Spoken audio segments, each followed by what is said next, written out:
It's time for Lander Valley High School basketball. Streaming video of today's matchups can be found on County 10's YouTube channel. Radio coverage is on KOVE 1330 AM or 107.7 FM. Now to the gym. Here's Matt Myers.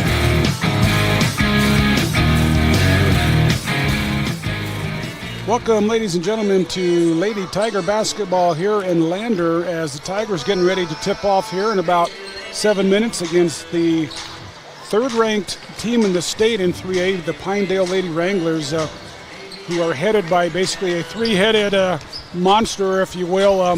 They have three ladies that score and are very good, and the Tigers' biggest challenge today will be to stop them. And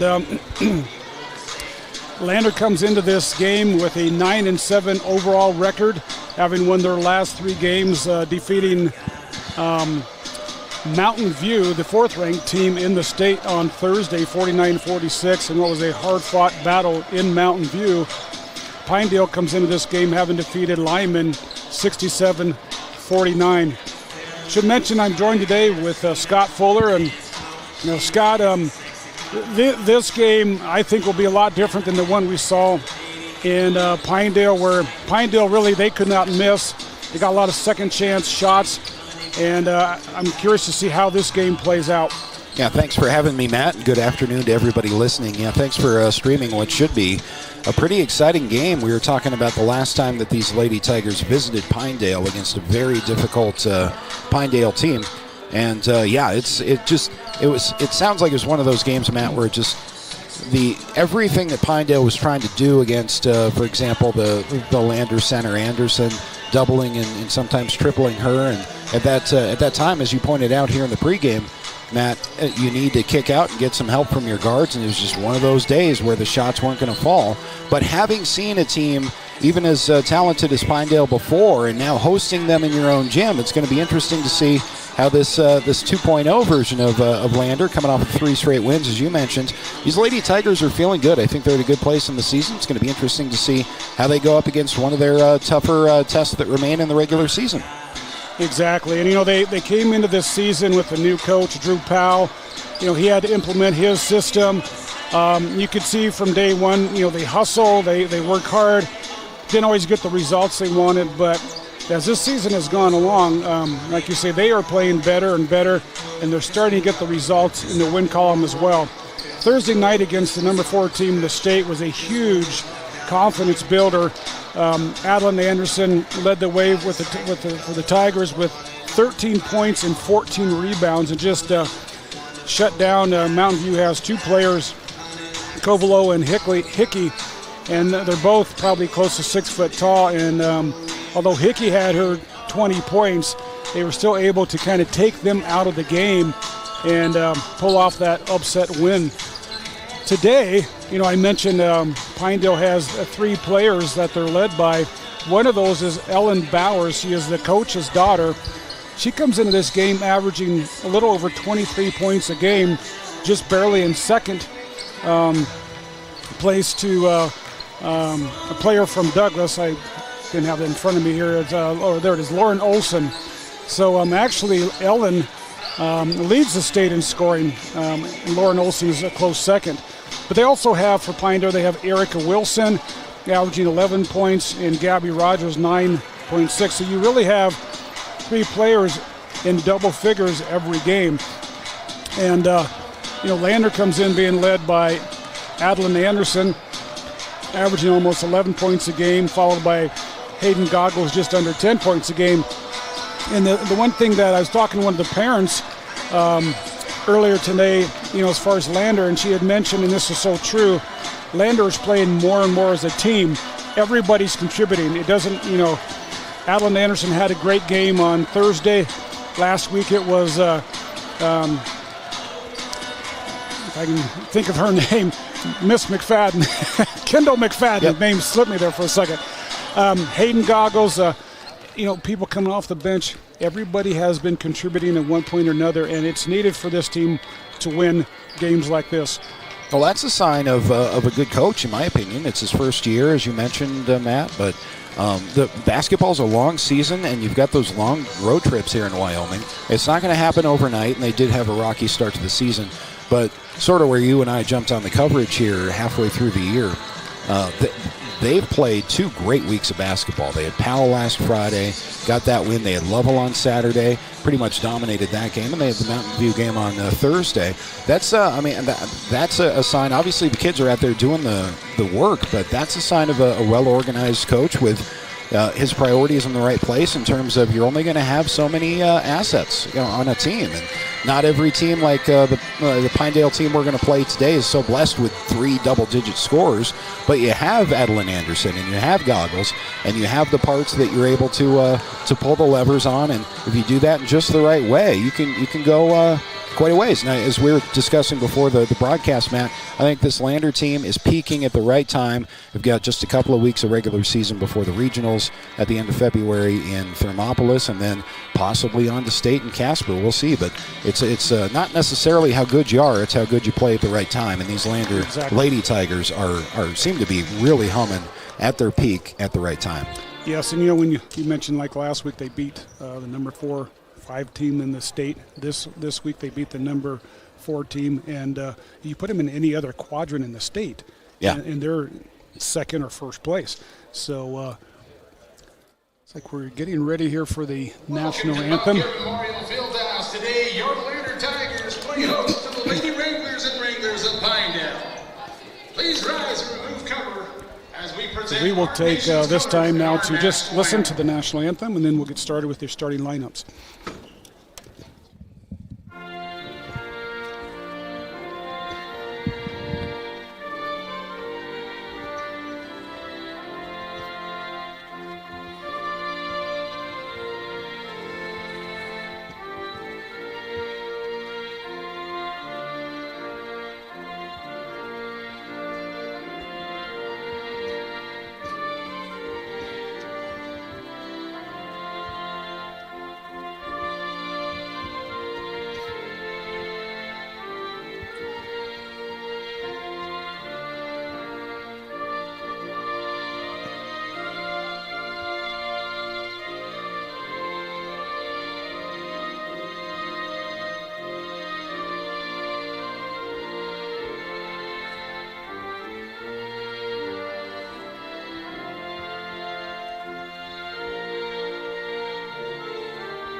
And we're back here with our starting lineups. We're going to give you the Pinedale Lady Wranglers starting lineup first.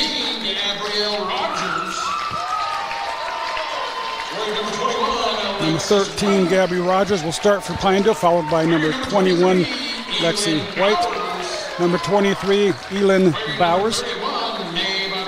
Number 31, May McGuire. And number 33, Erica Wilson, starting lineup for the Pinedale Lady Wranglers. And now, the starting lineup for your Lady Tigers. Now we're going to give you the starting lineup for the Lady Tigers. Is going to be starting number 2, Kendall McFadden. Number 13, Zoe Mulholland. Both of these are juniors. Number 24, a senior, Kiara Friday. Number 32, a sophomore starting point guard, Hayden Goggles. And number 50, also a sophomore, Adeline Anderson. Scott, this is really a young team. A lot of, they're playing well this year, and I think a lot of that growth is just because they're young and they're learning and they're growing. So should be a fun game today. Again, I want to thank everybody for tuning in, and we are getting ready to tip this off. Definitely a big test, Matt. It's going to be, I think, important. The first quarter, get off on the right foot. Lander's been able to do that the last 2 games here in this gym. Lander will be going left to right, and they were going to control this tip. Pinedale will be going right to left on your dial. McFadden has it, and out front to Goggles, and looks like Pinedale is in the man-to-man defense. Friday drives to the paint, nothing there. Goggles is going to drive in, dishes back out to Mulholland, thought about the three, now back out to Friday. Left side to McFadden. In the corner to Friday, she's going to put up a three, no good. Ball comes down to Pinedale. And Pinedale's going to set up their offense. Wilson with it out front. One of the three top scorers for Pinedale. Pass inside is lost. Tigers with the ball. Up ahead comes Goggles. Going to set the offense up again. Lander just working that offense. Out front to Goggles. Back to Friday. Looking inside. Mulholland has it, tries to get it inside, and the ball goes out of bounds. It's going to be tipped off of Pinedale, off of Erica Wilson. Lander will have the ball underneath their own basket. Looking to inbound it, I should say. You get the ball to Goggles inside to Alan Anderson. She is double teamed on the baseline, and ball goes out of bounds. I think it's going to stay with the Tigers underneath their own basket. That Anderson's just a sophomore is just amazing. She's going to be a lot of fun to watch for the remainder of this year and two more for the Lady Tigers. Exactly. Puts up a shot on the run. Speaking of Adeline Anderson, and she is fouled. Let's see who this is on. Regular foul number 31, May McGuire. First personal, first team foul. It's going to be on May McGuire, her first. There's only so much you can do with her. She can shoot from anywhere. Her size is usually the tallest young lady on the court. And Pinedale, just like everybody else, is going to try to double her and trap her and just make her as uncomfortable as possible. But she's not somebody that you can fully stop. Exactly, and she makes both free throws, 2 for 2, start this game. Pinedale will bring the ball up the court again. Lander, they're in the man-to-man defense as well. Rogers has it, drives into the lane, nothing there. At Pinedale, they got away with that all the time. And there you go for Pinedale, and that's going to be Bowers with the three. That's something Lander's got to guard against, but that's a tough shot. She had defense in her face and still got it off and made it. Both of these teams wanting to run their set offense, but you get the feel, Matt, that this may end up being a shootout, just kind of a run-and-shoot transition kind of a game. Not so far. Yep. Goggles has it out front. Drives in the lane. Ball's going to go out of bounds. Going to stay Lady Tiger basketball. Lady Wranglers, you're already seeing their hands in passing lanes and the paints. It's ball control going to be at a premium for the Lady Tigers. Just underway here in the first quarter. 5:55 to go. Pinedale up 3-2. Friday has it out front. Gets it to Goggles. Looking inside. They try to get it into Anderson, and ball's going to go out of bounds back to Pinedale. Well, that was a good idea. I think Anderson was zigging when Goggles thought she might have zagged there, and just a little bit of a miscommunication. Yeah, I got to keep that zigzag out of there.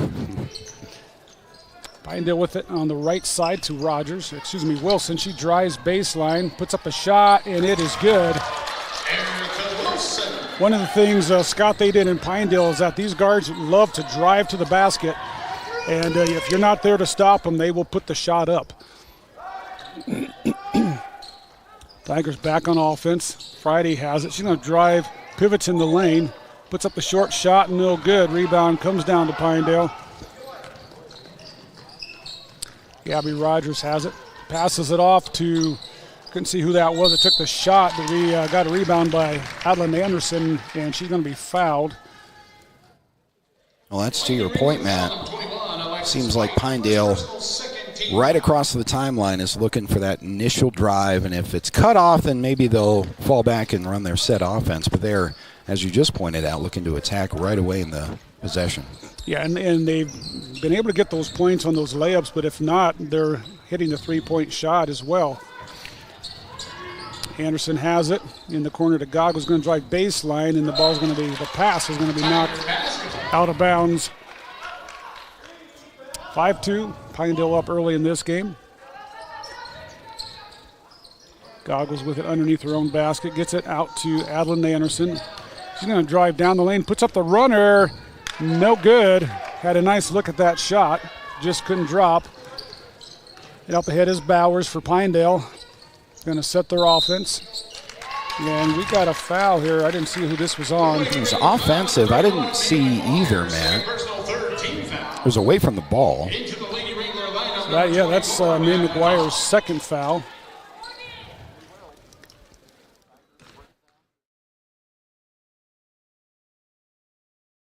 I'm not sure what's going on.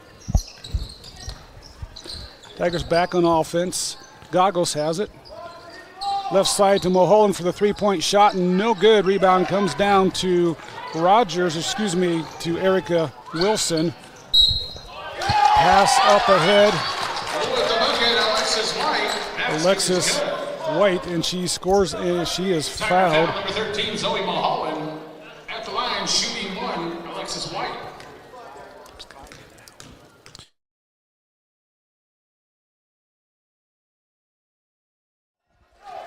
Free throw is no good by White. Tigers back on offense. Goggles has it. Looking in the corner, gets it to Friday. Now inside to Anderson. Turnaround jump shot is no good. Rebound comes down to the Lady Wranglers. And up ahead is Wilson with it. Right side to Bowers. Pinedale up 7-2. Tigers a little flat right now. Had a tough game on Thursday night, so could be feeling a little bit of the leftovers from that. As again, White drives to the basket, and this time she is fouled by Adeline Anderson, and Tigers got to keep Anderson out of foul trouble. That is not a good sign if she gets in foul trouble. Yeah, they're going to need her in all kinds of ways. It's just not falling for Lander right now. Nothing that they're doing unusual necessarily, just not getting the buckets to fall early. White back up for the second free throw is on the way. It is good, and nice looking free throw by Lexi White. 4 points for her. And got a traveling call on St. Clair. She took the three-point shot. It did not go in, but still, turnover sends the ball back to Pinedale. Again, they're up 9-2 here, 3:26 to go in this first quarter. Inside pass to Wilson, and she scores. Nice pass by Bauer inside to find her open. Hayden Goggles is going to drive left side and then the basket, and she's going to be fouled. Let's see who this is on. It's going to be on number 33, Erica Wilson. Erica Wilson, that is her first. I think that's going to be a key, Scott, is the Tigers are going to need to get to the basket and keep driving, keep putting the pressure on. Yeah, Goggles on that transition saw what she thought was an opening. But anything right now, Matt, anything to get points on the board and some momentum going. And just like that, Adeline Anderson gets the offensive rebound and puts in the shot, and that's what the Tigers need. She's got that height advantage inside. So 11-5. Pinedale up early on here. 2:58 to go in the first. And there's Wilson. And she's already leading the Wranglers with 7 points. Goggles left side to St. Clair. Tigers running their offense. Back out to St. Clair. Thought about the three. Get into Anderson. Dribble drive, puts up the shot, and she is fouled, and the basket is good. Yeah, if Lander's going to be able to get the ball into Anderson, they've had some difficulty with some good hands in the lane defensively. Pinedale's done a pretty good job so far, but when Adeline's had the ball in there, once she's got the ball and she's making that post move, there's not a whole lot you can do to stop her. Yeah, and I got to think that's got to be one of their game plans. Free throw is good, is to get that ball and just continually feed it to Anderson, because they don't have an answer for her right now. 13-8. Pinedale up by 5 here. Dribble drive to the basket. Pass out front to, let's see, that was Rogers with the three-point shot and missed. Tigers back on offense. Hayden Goggles lost it. And Lady Tiger foul, number 32, Hayden Goggles. going to call the foul on Hayden Goggles. She lost that ball out of bounds and tried to get it back and fouled the Wrangler girl who had the ball at the time. Bowers has it now, back on offense for the Lady Wranglers, past half court, being guarded by Kendall McFadden. Inside pass to Hawk, and she's going to be fouled, and I think this is going to be, this is Adeline Anderson's second foul, and that's a problem, as you say that, Matt. That's a problem. You got to, I think about sitting her for a good chunk of the second quarter with already 2 fouls. She's too important to the Lander game plan. First free throw by Hawk is no good. And Anderson is going to come out of the game for, we'll see how long. Yeah, that's tough. Pinedale is smart and driving right at her and trying to get that contact. Hawk makes second free throw, so Pinedale up 14-8 here. 1:58 to go in the first quarter. Now 3-point shot. Oh, thought it was going to be good, and it does not go in by St. Clair. It goes, ball goes out of bounds. It'll stay Lander basketball. Goggles has it, looking inside, got it to Friday. Back out to St. Clair. Going to launch another long three. It's no good. Rebound comes down to Pinedale. Up ahead is Gabby Rogers, and just like that, they run that fast break, Scott, and you better get back on defense because they will definitely take advantage of it. Yeah, it all starts from the long three from Lander on the other end. Got to work the offense, try to get the ball in. You might make that three, but that's a low percentage shot. Shot by Goggles is no good, and Pinedale comes down with the rebound. Here comes Rogers with it on the right, or excuse me, that is Wilson on the right side. Back out to Rogers, almost a foul there. Now Bowers with the 3-point shot, and it is no good. Rebound by Mulholland. Nice block out there by Zoe. McFadden with it, back on offense. Right side pass to Mulholland. Gets it inside to Friday. Turnaround shot is good. Nice drive by Kiera Friday, and the Tigers are going to need some of that with Anderson on the bench. 43 seconds to go here in the first quarter. Again, Pinedale up 16-10. Bowers drives to the right side. Nothing there. Gets it back out front to Wilson.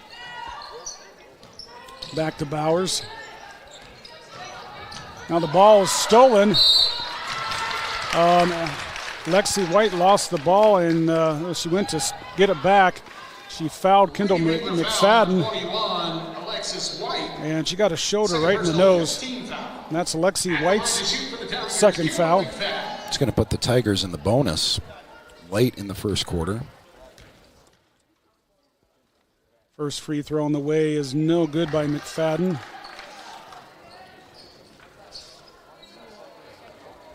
Lander's best free throw shooter is Hayden Goggles. She's shooting over 70% on the year. Second free throw by McFadden is good. And 16-11. Pinedale's bringing the ball up the court. Bowers has it. Probably going to hold for one shot. No, she's going to drive. Nothing there. Brings it back out front. She's playing the three-man weave out front. Bowers has it again. Dribble drive right side. Now she's going in the lane. Puts up a awkward shot. And she's going to get bailed out on that. That's a tough foul, Scott, because that didn't have a chance to go in. No, that was don't mind the drive at all. I mean, you may as well give it a shot, but she's trying to go up and under from the left side with her right hand. That's probably not going to go in, but Lander with the foul puts Pinedale at the free throw line. There's 3.6 on the clock, so Lander will have a shot if they can inbound. Bowers makes the first free throw. Second one on the way is good as well. Nice form there. 18-11. Goggles has it. Throws up the long shot and had the distance, but it was off to the left. So after one quarter here at Lander, The Pinedale Lady Wranglers are up 18-11 in this one, and we're going to take a 1-minute timeout break, and we'll send it back to studios. We'll be right back after these messages. Here's Mountain View Supply, your local experts in fire and water. We got everything you need for new installs to accessories, and don't forget our great selection of stoves, grills, and spas. We've been serving Wyoming for over 40 years, so you know you can trust us for quality products and expert service. Visit portersmvs.com or stop by our Riverton or Casper locations today. Porter's Mountain View Supply, located on 750 East Sunset Drive in Riverton. Myers Gambles is your one-stop shop for furniture, mattresses, and appliances in Lander, Wyoming. We have an unbeatable selection of furniture for your living room, bedroom, and dining room. Plus, we have the latest trends in home furnishings. Our mattresses are comfortable and affordable, and our appliances are built to last. Whether you're looking for a new TV, sofa, or refrigerator, we have the perfect finish, style, and function for your home. Visit us at 420 Main Street in Lander, or check out our website, landergambles.com. Today. Porter's Mountain View Supply, your local experts in fire and water. We got everything you need for new installs to accessories. Lady Tigers, we are county10.com. Now back to the ball game. Here's Matt Myers. Welcome back. Ladies and gentlemen, Matt Myers here on the County 10 Sports Network with Scott Fuller. And second quarter just getting underway. Pinedale has it. They're up 18-11. Three-point shot in the corner, bounces around. It's no good. Fight for the rebound comes down to St. Clair. And the Tigers will reset their offense. Goggles dribble drives, goes baseline, puts up the short shot, and it's good. Just what the Lady Tigers need to get this second quarter underway and get that momentum back again, Scott. Yeah, Goggles trying to push things, and a couple of times she's seen that lane from both sides. Worked out perfectly for the point guard on that last possession. Pinedale with the ball, working their offense. Bowers has it, launches a three-point shot. It's no good. Rebound comes down to McFadden. And Scott and Pinedale, those shots were all going in. So that's a good sign for Lander right now, as those three-point shots are not going in for Pinedale. Yeah, that's basketball. Both of these teams can be streaky, and Lander mature enough as a team and has had shooting success in streaks enough as a team to know it's going to come. They're going to start falling. Can't turn the ball over like that, though. Bowers has the ball after the turnover, drives and loses it. Lady Wrangler basketball. Boy, I didn't see anybody from Lander touch that, but it will stay Wrangler basketball. Pinedale gets it in. Working the ball. Hawk has it out front to Bowers, back to Hawk. Right side, Wilson. In the corner, the pass is stolen by Chance. And another foul on Pinedale. This one's going to be on Gabby Rogers, and that's going to be her second foul. Fouls obviously add up individually and as a team as the quarter goes on. Already, is that number 1 or number 2 on Pinedale this quarter? I guess number 1. But all these little plays resulting in fouls are just small hands plays that Lander's starting to make more and more. Garrett Friday scores inside, and again, Pinedale does not have the height to stop that. It's a nice job by her. The game now 18-15, 6:10 to go here in the second quarter. Hawk gets it back to Bowers. Dribble drive, pulls up for a 15-footer. That shot looked like it was blocked. Lander with the rebound. Chance has it. Georgia Chance in there for the Tigers. Back out to Goggles. Thought about the three, now in the corner to Chance. She's going to drive in the lane back to St. Clair. Almost lost it. Inside pass is on the floor. It's stolen. Here comes the Lady Wranglers. Bowers has it. Free throw line. Puts up the fake, and now she is fouled with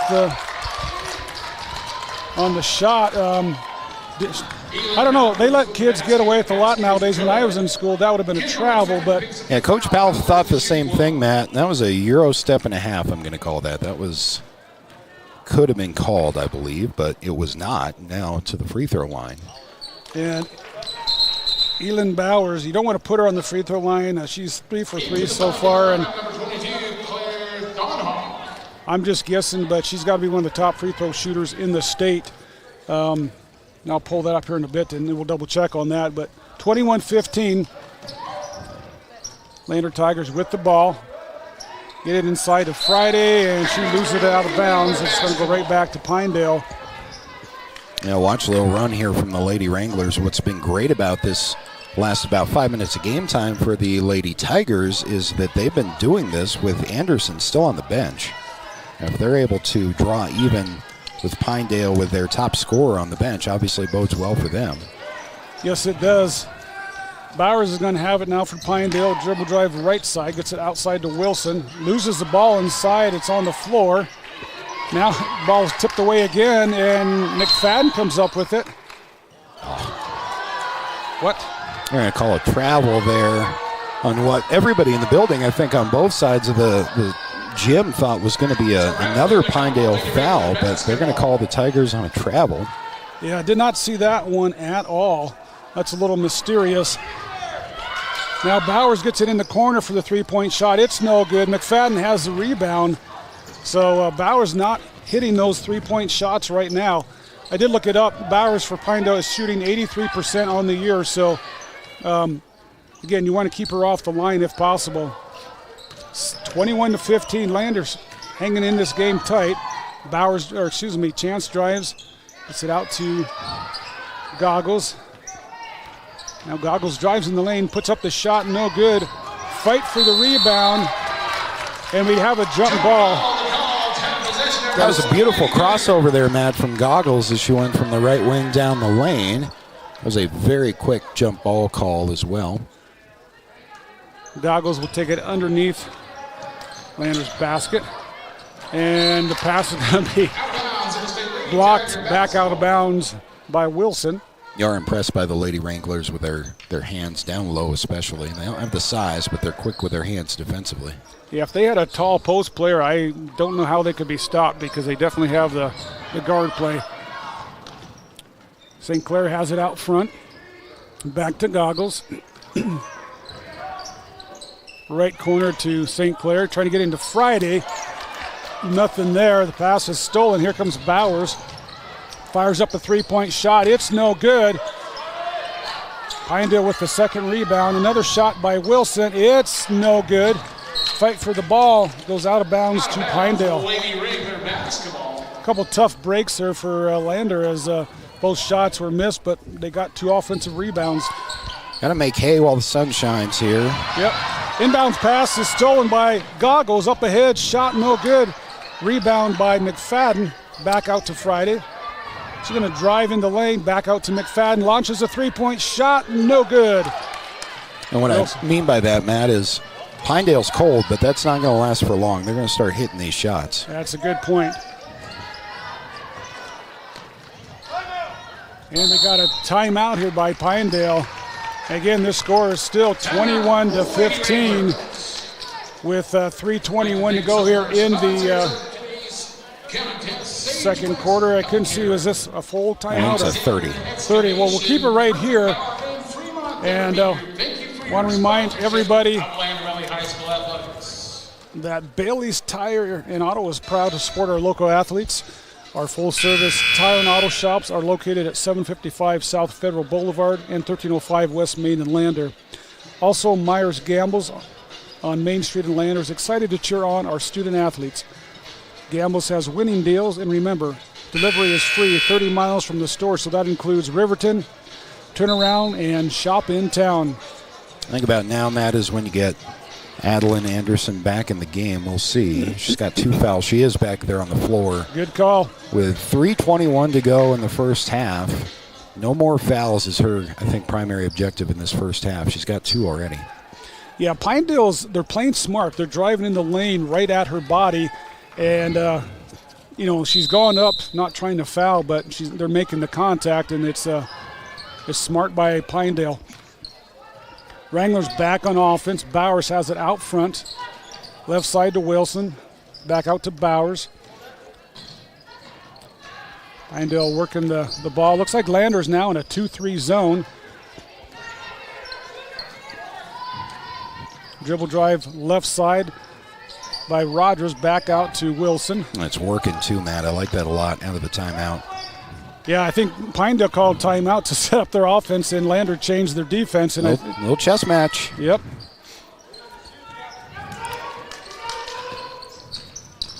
Back out front to Bowers. Dribble drive inside, puts up the runner. It's no good. Rebound comes down to Adlin Anderson. Nice job by Anderson to block out and get that board. Up ahead to McFadden, now to Goggles. Inside to Anderson. Back out to to St. Clair. And now we got a foul on the play by number 22 for Pinedale. That's Claire Thonhoff. Last 2 possessions for Lander have been ideal, but you got to get some points here. Start racking those up before the halftime. Indeed. Fadden dribble drive right side, and we have an offensive foul. I think again away from the ball. I didn't see that one either. Yeah, they're going to call it on Georgia Chance. I didn't see it. She was setting a screen. She must have moved, and that's where the call came from. You know, in games like this, Scott, there are calls that, they could go both ways, but as a coach and a team, you got to play through that. Yep. And that just makes you more mentally tough as the season goes along. It's one of those uncontrollables that coaches talk about. There's nothing you can do about it. No point arguing it. If that's the way it's going to be. Inside pass is tipped away by St. Clair, and Lander's back on defense. Goggles has it out front, being guarded by Wilson. Inside pass to Adlin Anderson, back to McFadden. Puts up the shot, and it's good. Kendall McFadden with the basket. Nearly traveling there, Matt, but she had enough handle on the ball where she was able to not only not travel, but finish the play. Now we got a foul on the shot. Tiger foul, number 22, Sandra St. Clair. Yeah, we're mentioning that this is something that's out of your control for both teams. And there are tight whistles being called both ways, and you just have to adapt to it as a coach and as a player. That's the way the game's going to be called.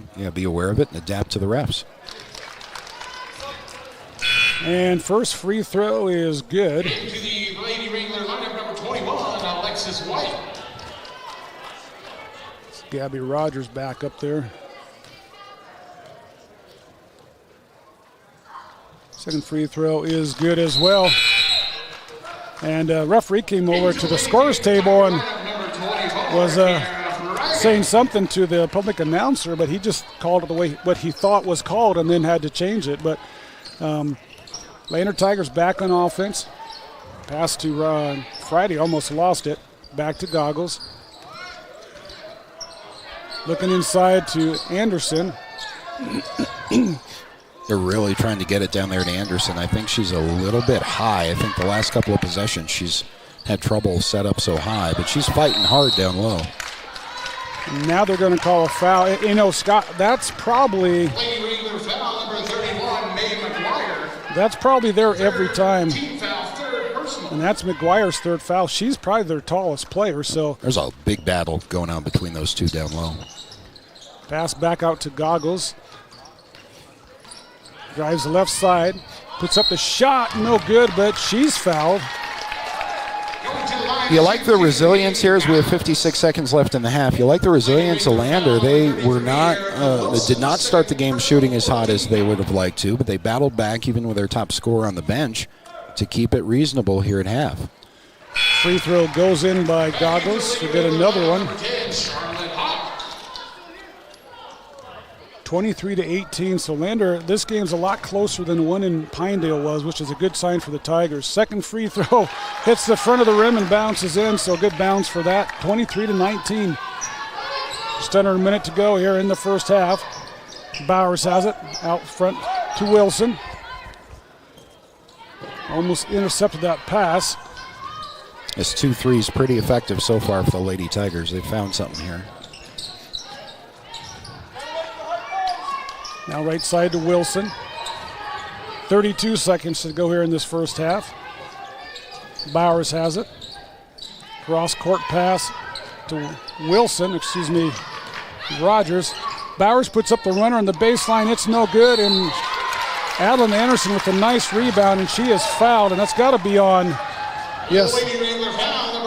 That was. You held your breath there for a moment. That would have been number 3, and that's one of those in this game that could have gone either way, but Anderson with a good job on body position, and Lady Tigers are in the bonus. And usually when you got the height and you go up for that rebound, they're going to call it on a shorter person. Anderson's at the free throw line. First shot is good. As a sophomore, as we mentioned, Matt, but it's a bright future for this team with her at the center of it. Both sides of the ball. Second free throw on the way is no good. Rebound comes down to Bauer. 17 seconds to go. Pinedale up 23-20.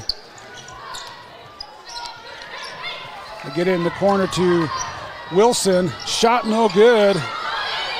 Rebound shot is good by Lexi White. Out of bounds. That three from the corner went up so quickly that Lander was just not in a good position to rebound the ball. And with that, we're at the end of the first half. Pinedale up 25-20 in this game, but this is, you could see how Lady Tigers maybe started a little flat, and then they started getting that momentum going a little bit. And they were down by 7 after one quarter. They're down by 5 after the second. So we'll see how the second half goes, and we'll take a timeout, come back with some stats and some more analysis, and we'll go from there. Mountain View Supply, your local experts in fire and water. We got everything you need for new installs to accessories, and don't forget our great selection of stoves, grills, and spas. We've been serving Wyoming for over 40 years, so you know you can trust us for quality products and expert service. Visit portersmbs.com or stop by our Riverton or Casper locations today. Porter's Mountain View Supply, located on 750 East Sunset Drive in Riverton. Perfect Power is a proud supporter of athletics and student athletes all across Fremont County. Perfect Power provides services for residential, commercial, and industrial jobs. Darren Hubble, owner and master electrician, has over 30 years of electrical experience. Darren's trustworthy team of professionals can get the job done right. Perfect Power, serving Fremont County and surrounding areas. Stop into 1320 West Main Street, Lander, or give them a call at 307-332-7184. At Eyes on Fremont, we know that good vision is about more than just seeing clearly. That's why we're dedicated to providing expert eye care for the whole family. From children's exams to contacts, LASIK to glaucoma treatment, we're here to help. We accept most insurance plans, and our experienced team will make sure you feel right at home. Schedule an appointment today at 111 South Broadway in Riverton, or give us a call at 307-856-9000. Visit WyomingEyes.net to learn more. How many letters? 5 letters. Just think about, what am I doing right now? Smile. Smile? Uh-huh. This is so easy.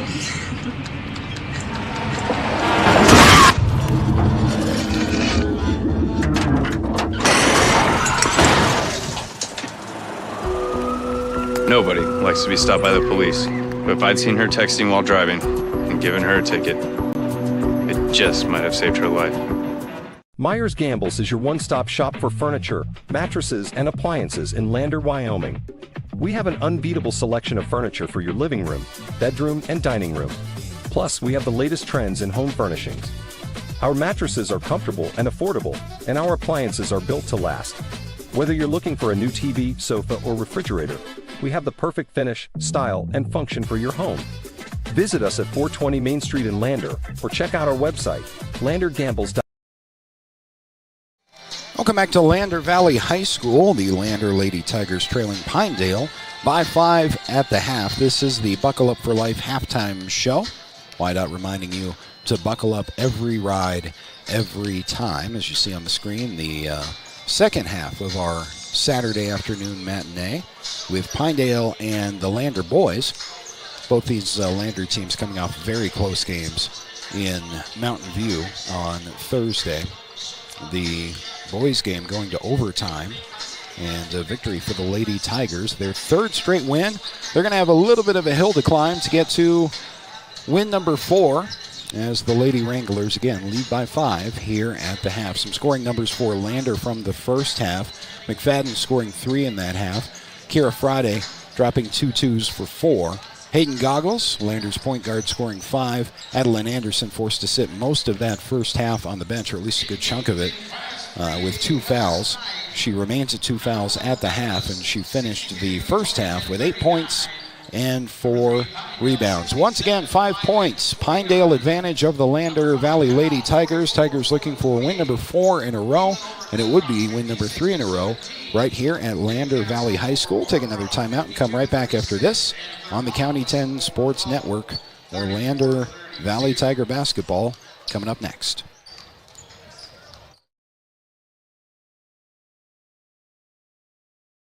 Take your ride to the next level. We use top brands for our bumpers like Fab 4s, Ranch Hand, and Road and more.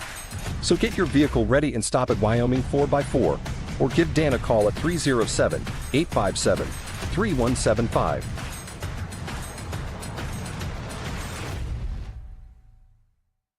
Wyoming Catholic College is a unique institution that offers an immersion in the Western tradition, the beauty and challenges of the wilderness, and the treasures of the Catholic spiritual heritage. Our mission is to provide a unique educational experience that nurtures the body, mind, and spirit.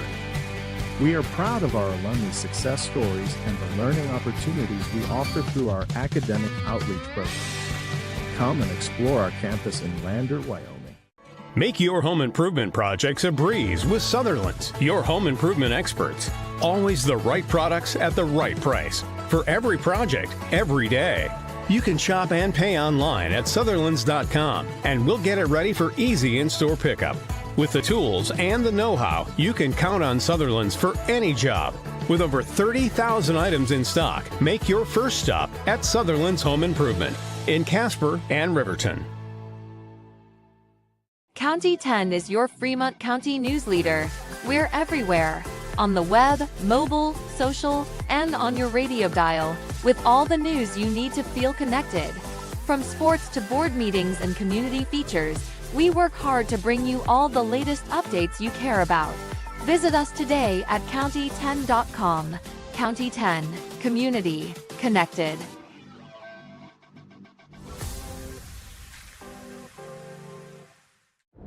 This guy was driving way over the speed limit. Look at the damage. This guy was going a lot over the speed limit. Look at the damage. This guy was going a little over the speed limit. Look at the damage. Redden, Kane & Associates. CPAs is your go-to source for tax, financial, and business solutions. Our experienced professionals are trusted and know the numbers. We're dedicated to providing personalized attention to each of our clients. Whether you're an individual or a business, we're here to help with all your accounting needs. Let us do the math for you. Stop in or visit rivertoncpa.com to learn more. Elevate Rehab's founding principle on you is evident from your first visit to the last. Our practice model ensures treatment as you deserve, a private one-on-one session with a licensed therapist the entire visit every. Lander Valley High School basketball with Matt Myers can be seen all season long on County 10's YouTube channel.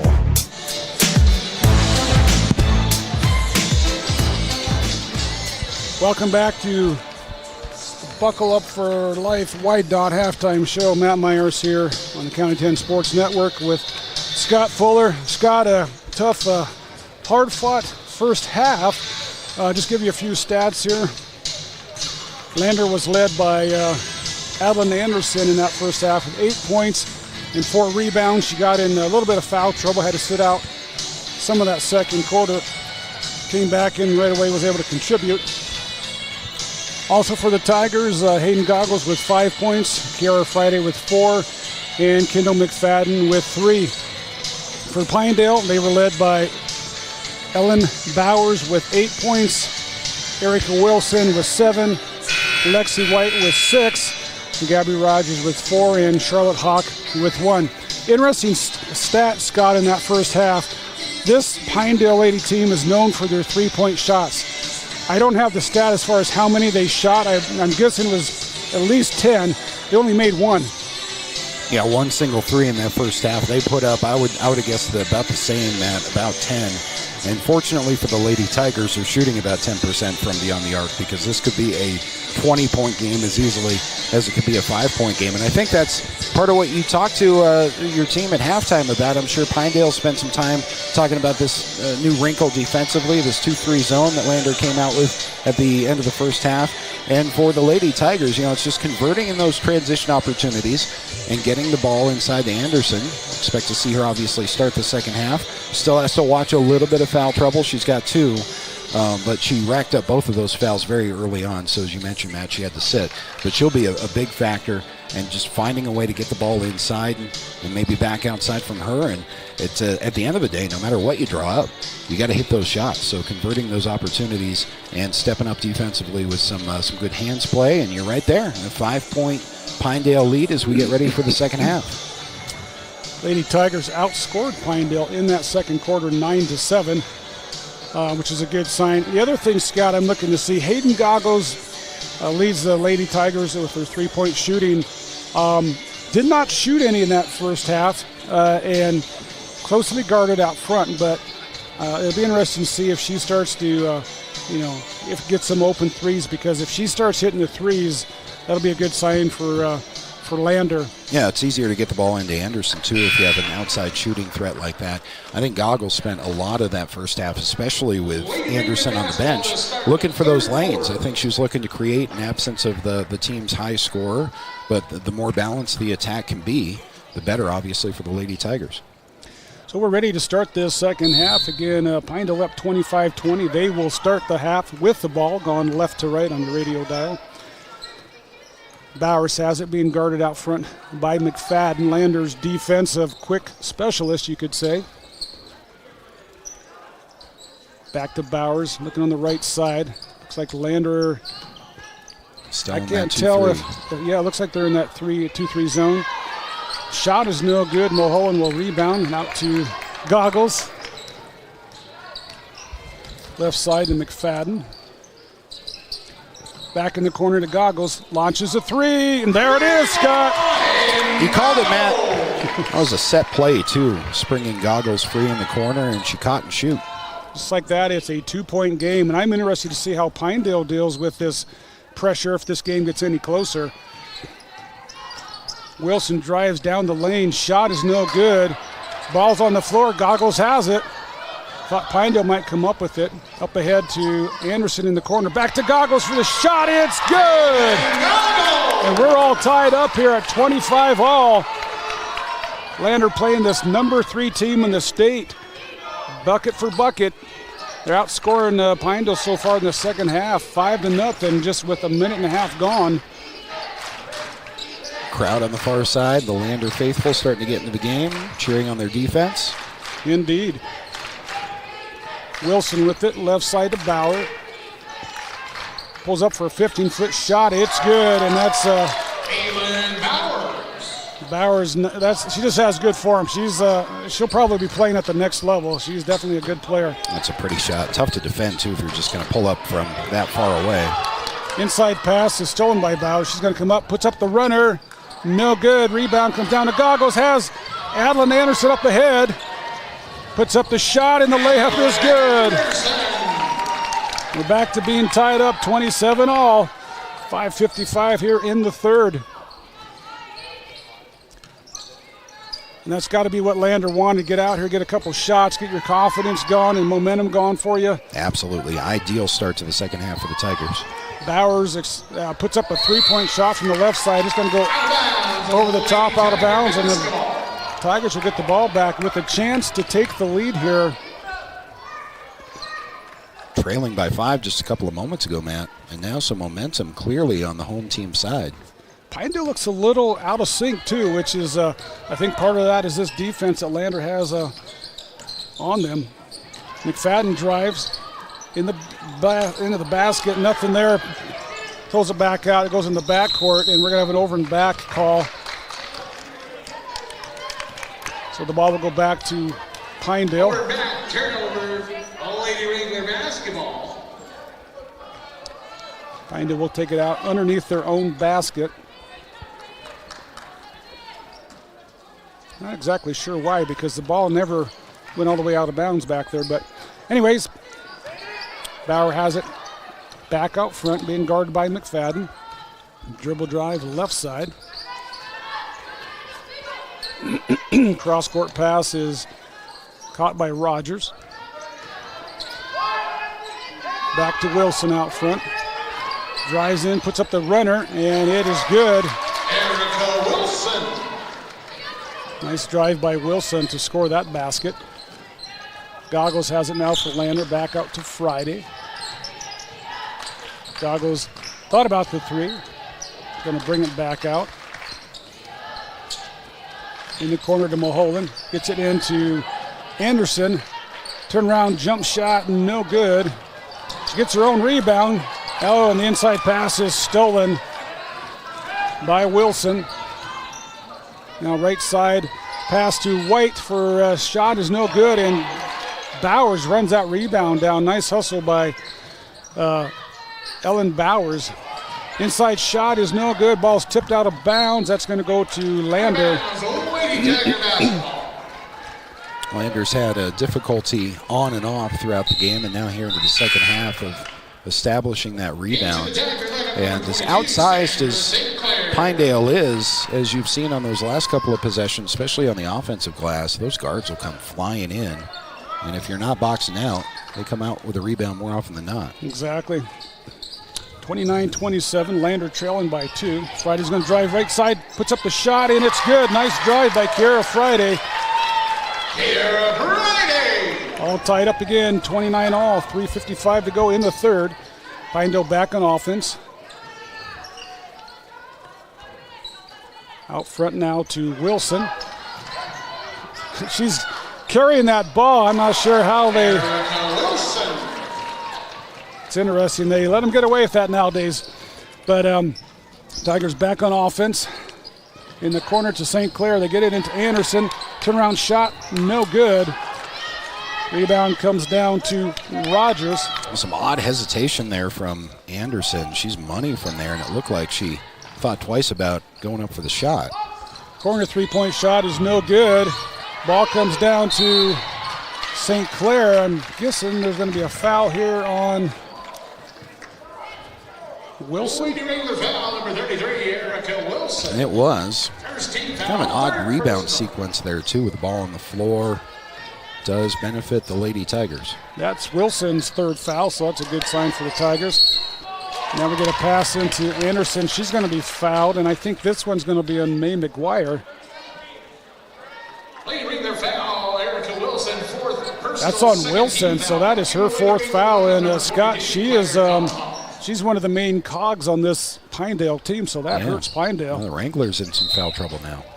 Kick ball, Lady Tiger basketball. Inbound pass kicked out of bounds by Pinedale. It'll stay Lander basketball underneath their own basket. Hayden Goggles trying to get it into Anderson. Three-point shot from the corner by St. Clair. And just like that, the Lady Tigers are up 32-31 against the number 3 team in the state. I think she was shocked that that ball actually got through her defender, and then when she realized she had it, she said, well, may as well shoot it. White has it inside, back out front. Pass to the left side, dribble drive inside by Fonhoff. That shot is no good. Rebound by Anderson, and up ahead to Friday. She's going to be fouled on the shot, and she'll be at the free throw line for 2. You see the Lady Tigers leaving a trailer kind of deep near half court. They're kind of eyeing that transition where if somebody in white comes down with that, kind of sneaking out to force the transition. Worked that time. Shot by free throw by Friday is good. Zoe Mulholland will come out and McFadden back in. A couple players for Pinedale in trouble. Gabby Rogers, 3 fouls. McGuire for 3 fouls, and Erica Wilson with 4 fouls. Second free throw is good by Friday, and Lander's up in this 34-31. 2:25 to go here in the third quarter. Oh, the ball was almost stolen by McFadden. Bowers has it, dribble drive left side, goes to the lane, puts up the shot, and it's no good. I don't know who they're going to call this on. Anderson's third, I believe. Nope. No. Oh, boy, that's a break. That's a break that for is the a Lady break. Tigers. Because that's only her first. I was going to say, I thought Anderson went up straight. She did. She left her feet, which would have me worried, but Ellen Bowers misses the first free throw. 83% free throw shooter on the year. Was 3 for 3. Second free throw on the way. You want a recipe for an upset, Matt? We're starting to see it right now. But Pinedale, there is no safe lead over this team. And I like the ingredients.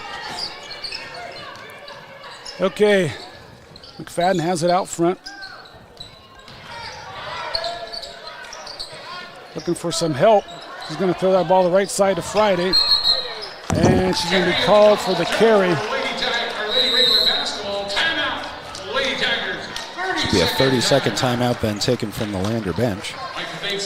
We'll keep it right here. Want to mention some of our sponsors, Scott, that support Lander Tiger basketball.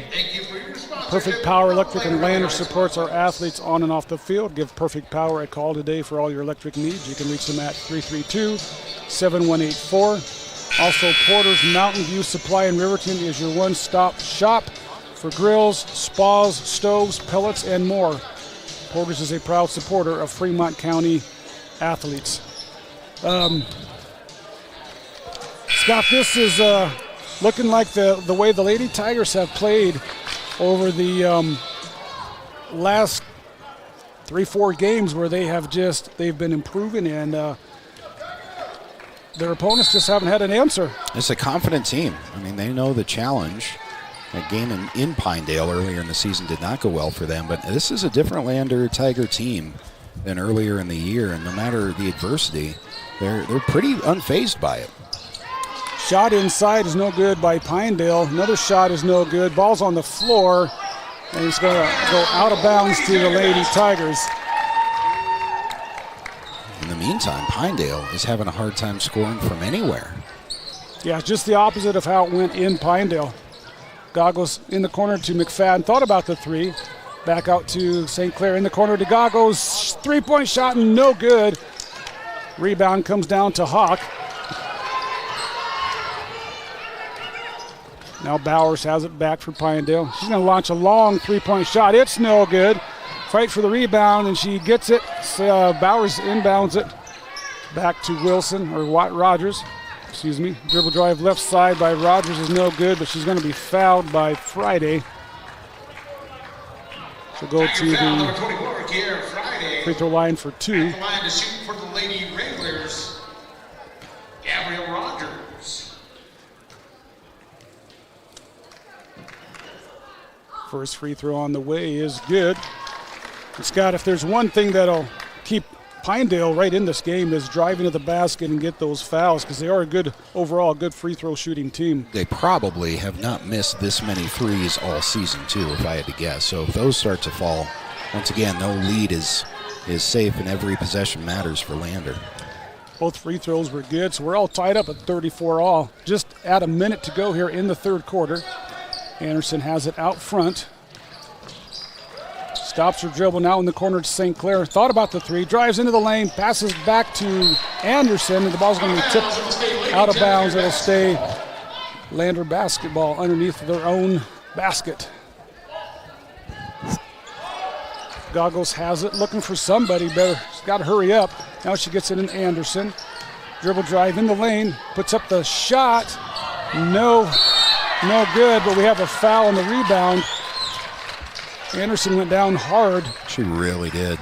And I'm not sure that her left hand is all right either. She landed with her side onto that hand, and she was favoring it all right. She's going to stay in the contest for now, but that was a big impact. That was Rogers' fourth foul. So Pinedale's got 2 players with 4 fouls in this contest. Goggles gets it on the baseline, out to Friday. Back to St. Clair for 3, no good. Rebound comes down to Hawk. 30 seconds to go here in the third, and they're going to get it back to Ellen Bowers. She's going to hang on to this ball. In the corner to Hawk, back to Bowers. Thought about the 3, fakes, drives in the basket into the lane, puts up the runner, it's good.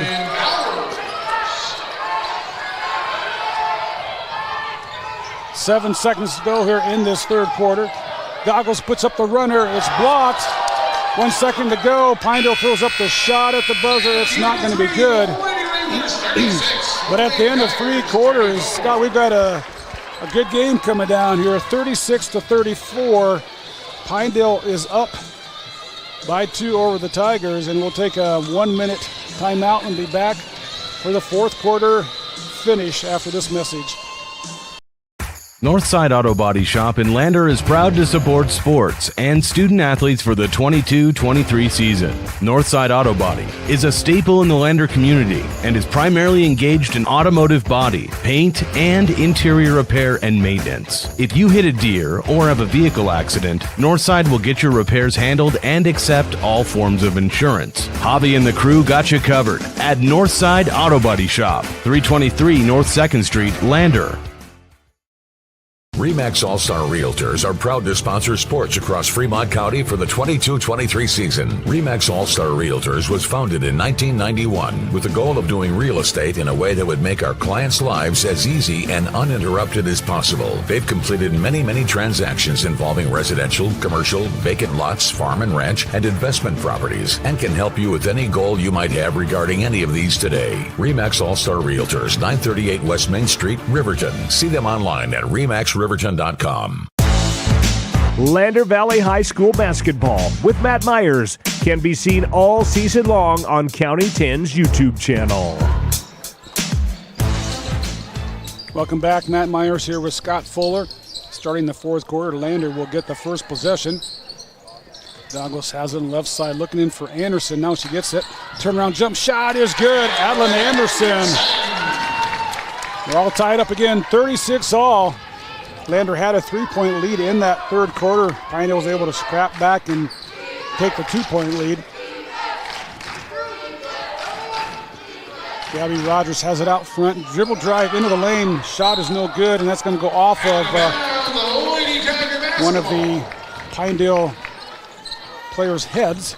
Lady Wranglers, on that possession especially, got to be careful camping in the lane.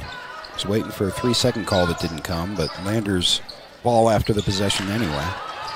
Friday gets the pass inside and puts up the shot, but she's going to be fouled. And Friday, Lady Wrangler foul, number 24, Madeline Hawk. So Madeline Hawk in the game, that's her first foul. She's not seen a lot of action this year, but free throw by Friday is good. Back into the Lady Wrangler lineup, number 10. Lady Tigers back on top here by 1 point. Trailed, I believe, by 7 after 1 and then 5 after the second quarter, and came back to take the lead in the third. Now have it again in the fourth. And Kara Friday, another major contributor for the Tigers here as they go up by 2. Yeah, she's one of my favorite players. We get talked about as much as Anderson or Goggles, but she can do a lot on both ends of the floor. Wilson gets it back out to Bowers, launches a long 3-point shot, and that's Ellen Bowers, and that's, you got to be careful with her because if she gets gone, that's not going to be good for the Tigers. St. Clair has it, back out to Friday, in the corner to McFadden. Now Goggles has it, puts up the runner, shot no good. Anderson with the rebound, her shot is no good. Fight for the ball, and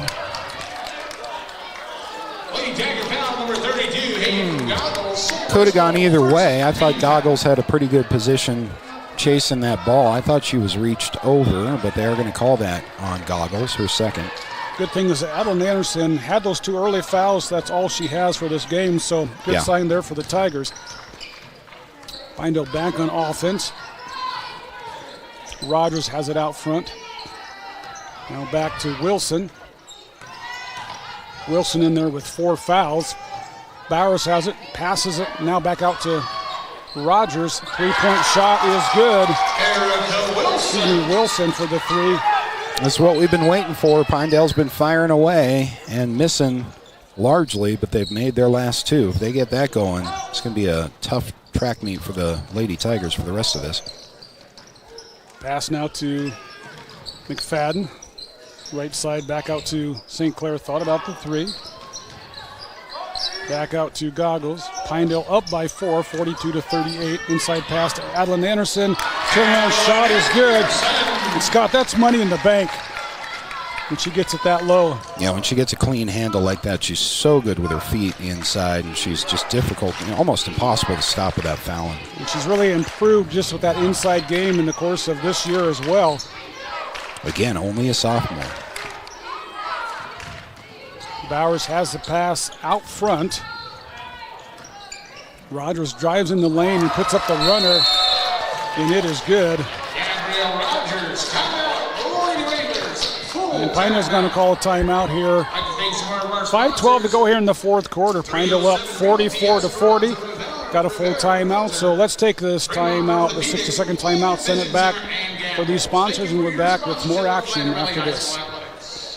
Baldwin Creek Rental Service in Lander is a proud supporter of sports and athletics here in Fremont County. Baldwin Creek Rental Center understands how expensive specific equipment can be, especially if it is for a one-time use or event. That is why they offer tools, equipment, and party supply rentals. For many years, Baldwin Creek has provided services to clients in Lander and the surrounding areas. From lawn and garden projects to graduation parties, they have the right equipment for you. Baldwin Creek Rental Centers, 675 Baldwin Creek Road in Lander. Welcome to High Country Hearing Centers, your source for superior hearing health care. We've been supporting Wyoming families since 1979, and we're proud to be a part of your community. We believe in the importance of hearing health for every aspect of your life, including your favorite sports. With our help, you'll hear every cheer from the stands and never miss a play. Visit us for a free hearing test and consultation. High Country Hearing Centers, serving Wyoming families. Lander Valley High School basketball with Matt Myers. Radio coverage is on KOVE 1330 AM or 107.7 FM. Back to live action here. Tigers with the basketball. St. Clair has a three-point shot out front. No good. Rebound comes down to the Pinedale Lady Wranglers. Wilson has it out front. Back to Rogers. He's going to bring it out front. Now to Bowers for a three-point shot from the corner, and she hits it. Pinedale's getting hot from downtown. Made 3 consecutive three-pointers now. They sure have, and that's killing the momentum that Lander has had going into this fourth. They're up 47-40. 4.5 minutes to go here. Still plenty of time. Tigers got to find some answers. We gave Anderson a break, kind of a breather on the bench, but who's going to step up for the Tigers here? Right side pass to McFadden, back out to Goggles. She's going to launch a long three-point shot, and it rims in and out. Rebound comes down to Friday, back out to St. Clair. In the corner to McFadden, now to Mulholland. Shot inside is no good. Fought for the rebound, comes down to Pinedale. Where Miss Anderson inside. Can't have her playing every moment of the game. And I imagine we'll see her back in at the next whistle. Yep, she's already at the scorer's table waiting to come in. Wilson has it left side. Again, Pinedale has 2 players with 4 fouls and 1 with 3. If Lander could just get a couple of those out of the game, they have a great chance here. Lady Wranglers trying to milk the clock here, I think, and banking on maybe another 3 or a pretty good-looking 2. But time is on their side right now. And that's exactly what they're doing. Back out to Rogers. And you do have to step up defensively and force something. And this is an advantage that Pinedale has as mainly a guard team. Not sure why they didn't call a travel there. And that shot goes in by Lexi White. I agree, Matt. Break. That was a travel that was not called in the lane.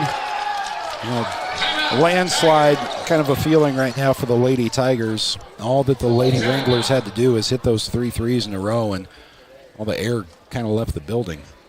They're up by 9, 49-40. We'll keep it right here. 2:53 to go here in the fourth quarter. Scott, we talked about this pregame and during the game, how Pinedale, like you said, they're one of the top three-point shooting teams in the state. They only had 1 3-point shot at halftime. And so far in this, mainly this fourth quarter, they have 3. And Lander has played them tough. They've given everything they have had. But you wondered, just a matter of time. Yep. Good shooters, you can see this in any level. College, NBA, doesn't matter. Good shooters keep shooting. Yep. They go through slumps. They go through those periods where they can't hit a few shots, and then when they get back on. And there are several good shooters on this Pinedale team. Yeah, you just keep at it, and eventually here in the fourth quarter, they started to fall. Back to live action. Tigers with the ball.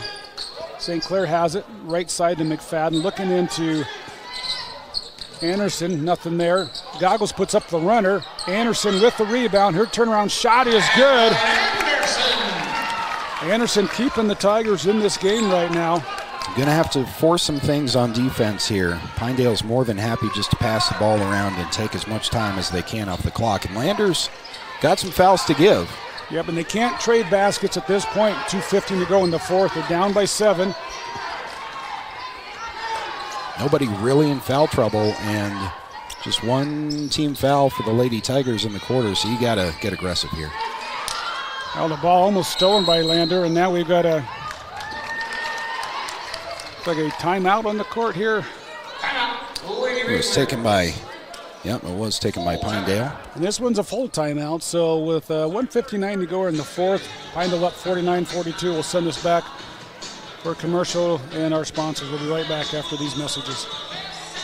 I'm John Shade, your Edward Jones financial advisor. Financial investments are very important, but so are the investments of time, patience, and encouragement of our young athletes from their coaches, teachers, and mentors.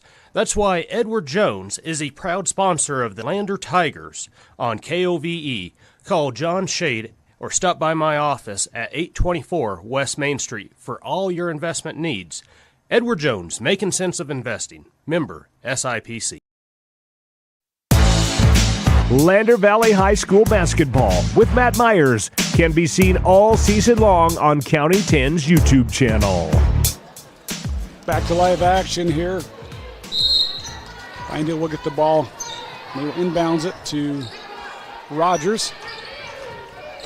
Like Scott had mentioned, the Tigers have fouls to give. They only have one. Before Pinedale can even start shooting, they got to have 4 more fouls. And Pinedale is a good free throw shooting team. So, there was a travel that Wilson got away with.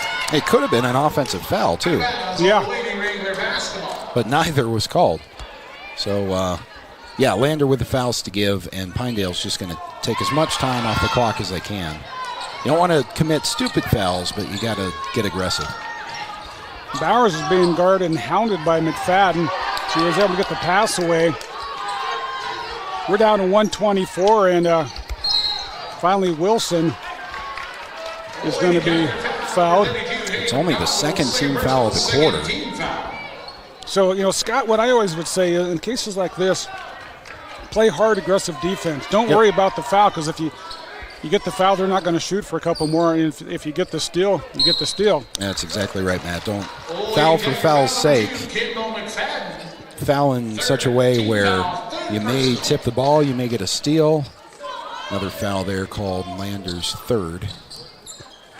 Bowers has it. She's going to dribble back out front. Another quick foul. And Kendall McFadden, that is her 4th foul. 4th team foul. And she's going to, I think, take a break. She's done a nice job on Bowers, but Bowers is a hard assignment to catch. And the Tigers, if at all possible, if they could get that ball into somebody else, but Bowers is going to handle it. She is their 83% free throw shooter in the year, and now we have a foul. It's only a 7-point game. Time running out, minute 11 on the fourth quarter clock, but now finally Lander able to foul into the bonus.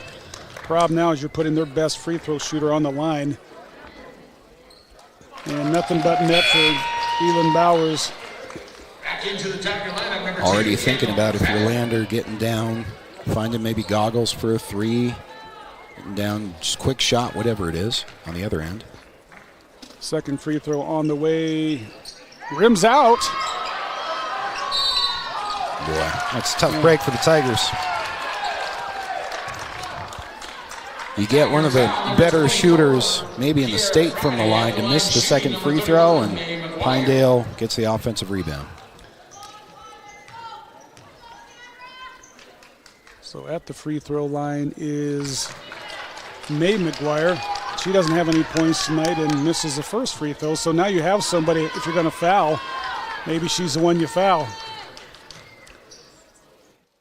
Second free throw on the way. It's no good, but the rebound comes down to Bowers for Pinedale. That is a killer.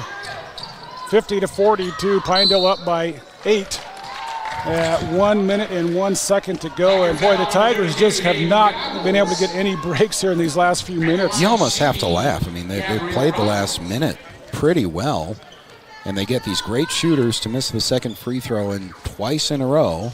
Pinedale gets their own offensive rebound, and here on the front end of this bonus, you see another miss from the Lady Wranglers. Well, the Tigers have got to block out, and second free throw is good by Rogers. Tigers back on offense. Goggles has it. 57 seconds to go. They're going to need some quick scores here. Yeah, it's got to be quicker than this. Goggles from the corner, three-point shot, no good. Fight for the ball comes down to Anderson, back out to Friday. Three-point shot, it's no good.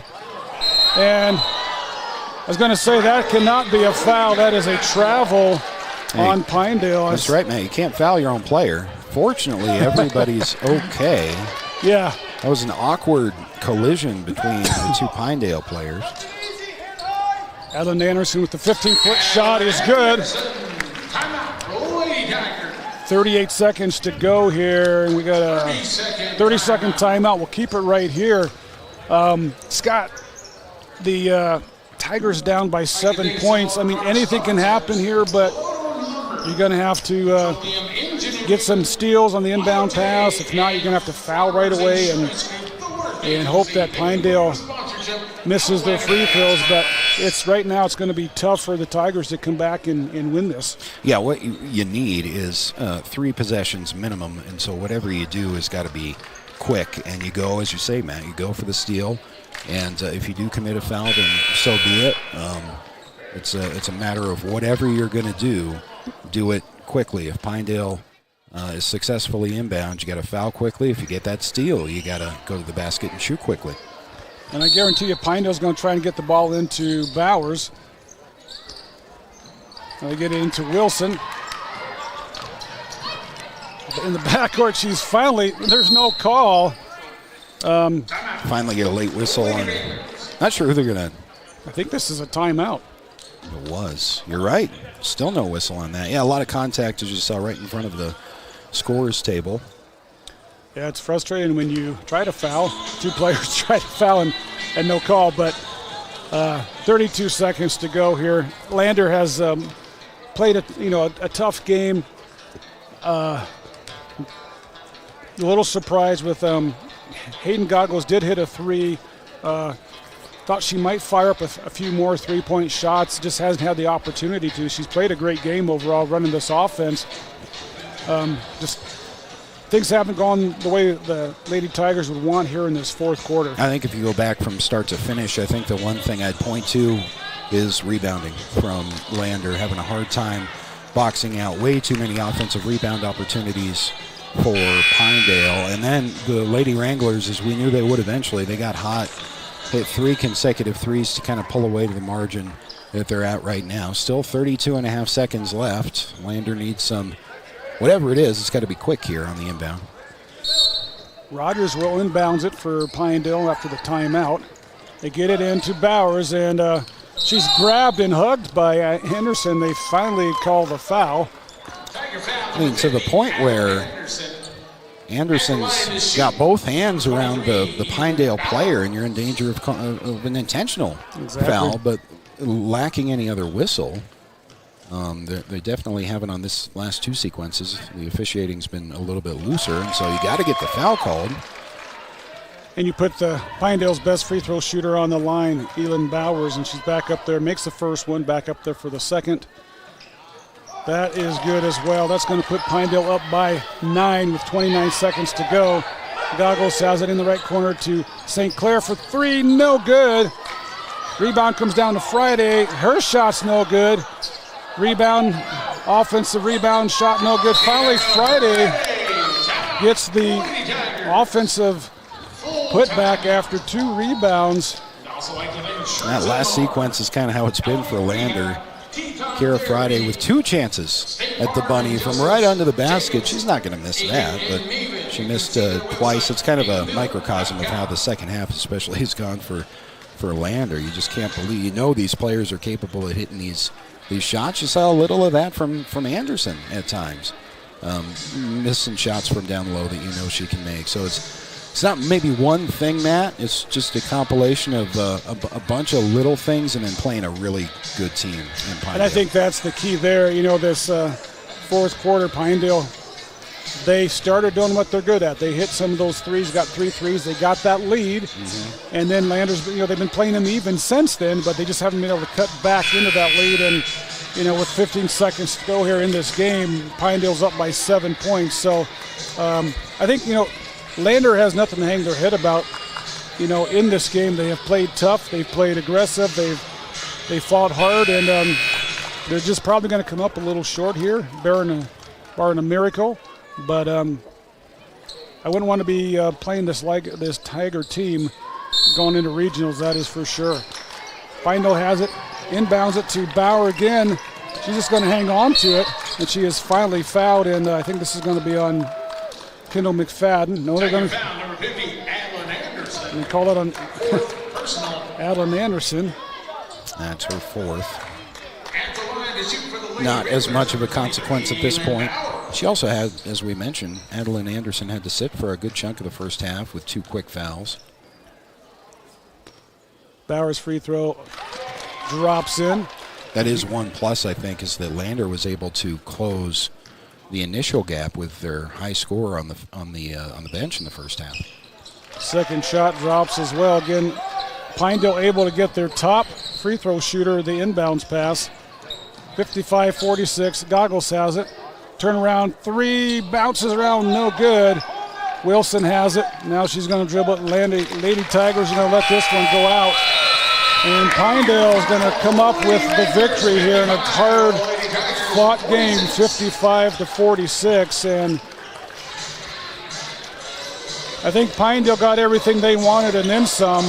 I don't know if they were expecting that coming in this game or not, but again, you take away that fourth quarter, and the Lady Tigers are in this game and probably have a great chance of winning.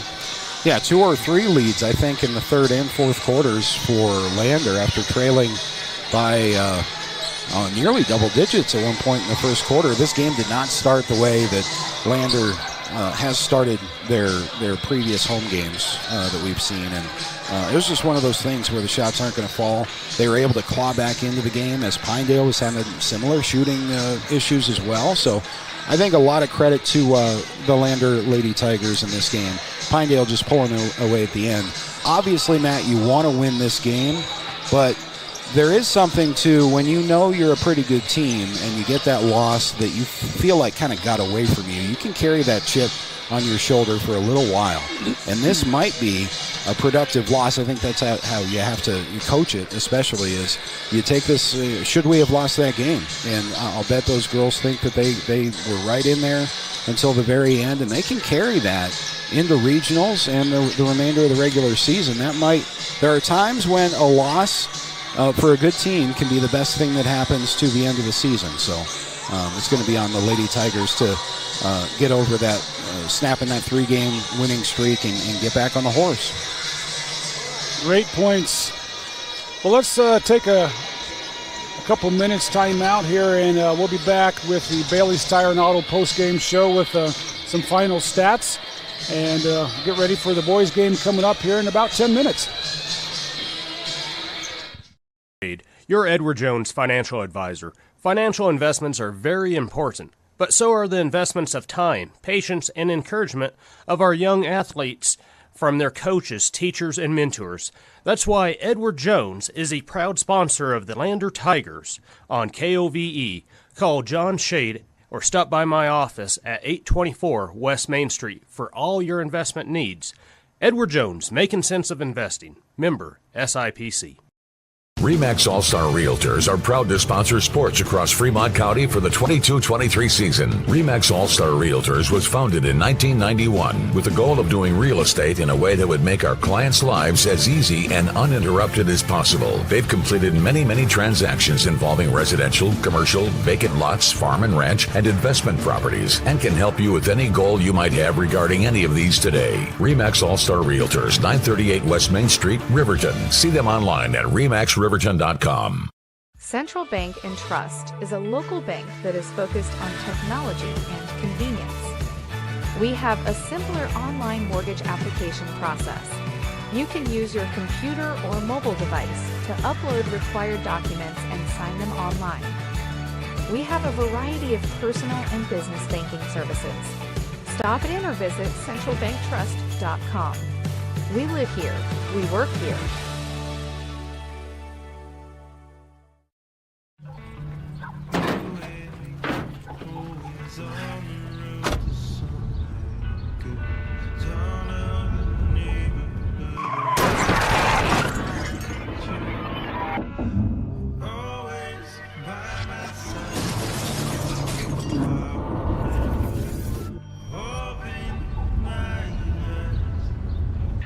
Why do we enforce seatbelt laws?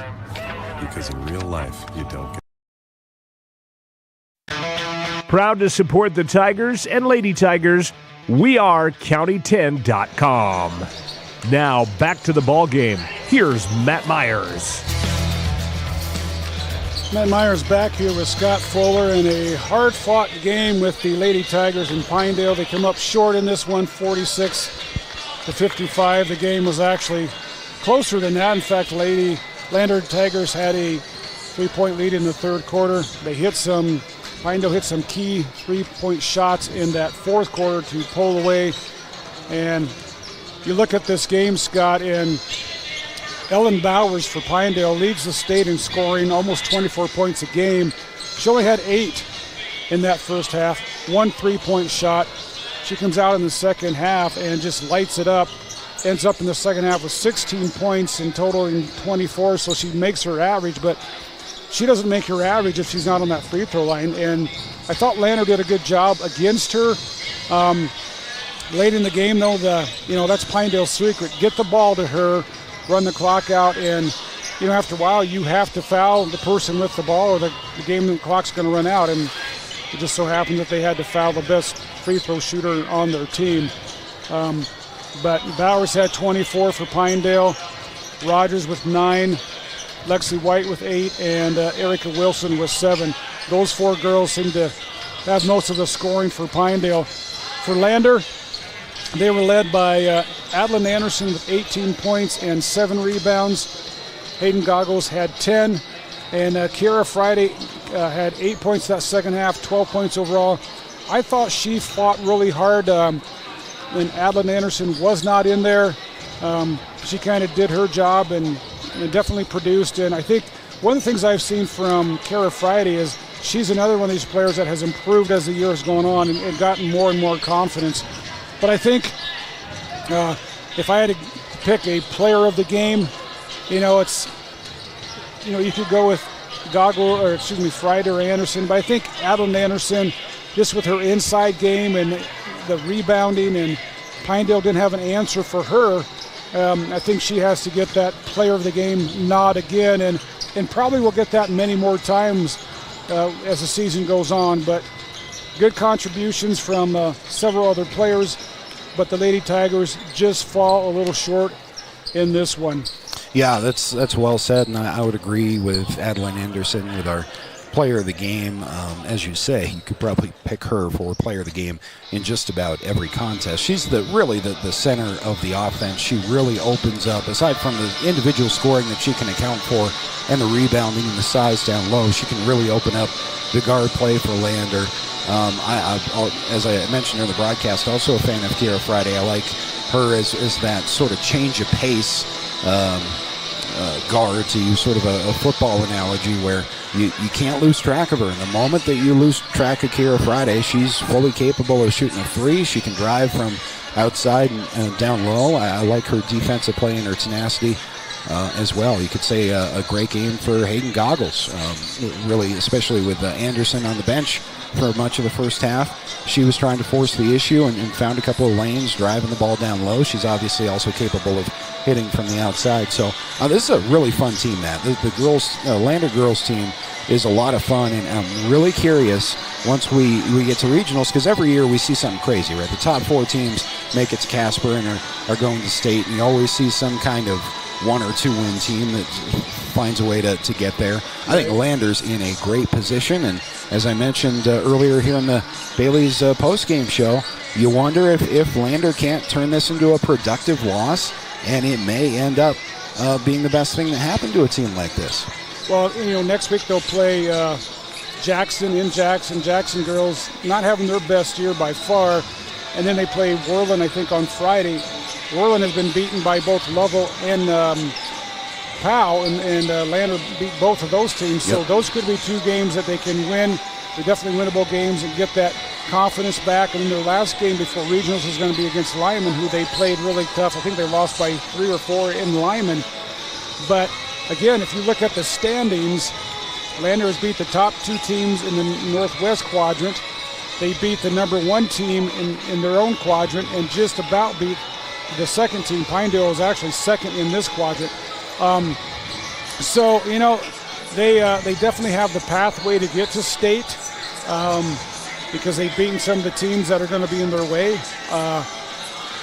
But like you said, this is a good game that can really, I think they have the right coach to get them motivated for this and not let this get them down. So it'll be fun to watch them as they finish out the season. I've been really impressed and encouraged by Drew Powell and his just how he has these kids playing and just the direction that they're going. Yeah, they can make it to state. I'm sure Coach Powell wouldn't want us to say that out loud, but this team's fully capable of making it to state. And not only that, I wouldn't be surprised if they have a win or 2 while they're there. We're allowed to think ahead and to speculate sort of as fans. Obviously, coaches can't do that. They're going to want to game by game. Game by game, yep. I'm sure if we talk to Coach Powell at the halftime of the boys' game here, he's going to say something similar. But this is a team, what I like about them is they are not used to losing anymore. This is not an acceptable, losing is no longer something that they're willing to do. And if you think about how young this team is, and winning's the fun part, winning's the reward for all the hard work, but the learning comes from losing. So it's going to be really interesting to see on Tuesday in Jackson, and then got that second road game on Friday. It's going to be really interesting to see against beatable teams, as you say, Matt, how this Lander girls team steps up, and they're going to have to do it on the road. Indeed. Well, Scott, we better switch over to the boys' game. They're going to be starting here in just a couple minutes. Lander played Thursday night against Mountain View. They lost that game 52-51. Interestingly enough, they lost the last game at home 52-51. They played some really close games. They just have not been able to quite get over the hump. But they came into this game having lost 3 in a row, and they lost to Powell 65-53. They lost to Lovell 52-51 last weekend. And then again on Thursday, they lost to Mountain View 52-51. Pinedale comes into this game having beat Lyman last night 61-42. So knowing Coach Mullins, this Lander team, and I've talked to them before the game. I didn't get this interview recorded, but I talked to him. They're hungry. They did not play their best game at Pinedale, and they were in that game most of the way. The Gosar brothers from Pinedale are the players you got to stop in this game, but Lander did not have any points in the second quarter in Pinedale. You take that away, that game was what came down to the wire. But Pinedale comes into this game with a 10-6 overall record. They're 5-0 in their conference. Lander's 4-13 overall and 2-3 in conference. So we're ready to get the starting lineups going here. So we're going to give you some more stats, but we'll go ahead and right away and get the starting lineups. Let me grab this for you guys. Number 15 for Pinedale, Bridger Kaiser, followed by 21, Owen McMillan. Number 22, Josh Gosar, who's one of the top players and leading the scoring in the state. He's the one that Lander has got to keep an eye on and stop. Also starting for Pinedale's number 12, Alex Gosar, and number 34, Brody Hamby. Starting for Lander, number 1, Peyton Bell, number 2, Parker Sixby, number 4, Talon Whelan. And Talon, I'll tell you, he's one of these three-point shooters, Scott. When he gets going, he can light it up big time. And number 15, Bennett Washburn. Washburn been playing great lately. Also starting for the Lander Tigers, number 23, Noah St. Clair. So Noah St. Clair, a sophomore. His sister plays for the Lady Tigers, and she's a senior. But this should be a great game. As Coach Mullins said pregame, he said, we've got to rebound, play defense, keep them off the boards, no second chance shots. And he said, I think we've got a great opportunity. You mentioned how close that first meeting was. And aside from that for Lander, how many one-point games can a team lose before they start getting a little bit angry and say, all right, let's get out strong early and take care of this early if we can. Pinedale with the early basketball. And it's like the foul's on the floor, so no shooting on that one. All three of these Lander guards I'm really impressed with, especially offensively, but they can hit you from anywhere outside. So Pinedale has the ball inside. Turnaround shot by McMillan is no good. Rebound comes down to the Tigers. Peyton Bell will head the offense out front.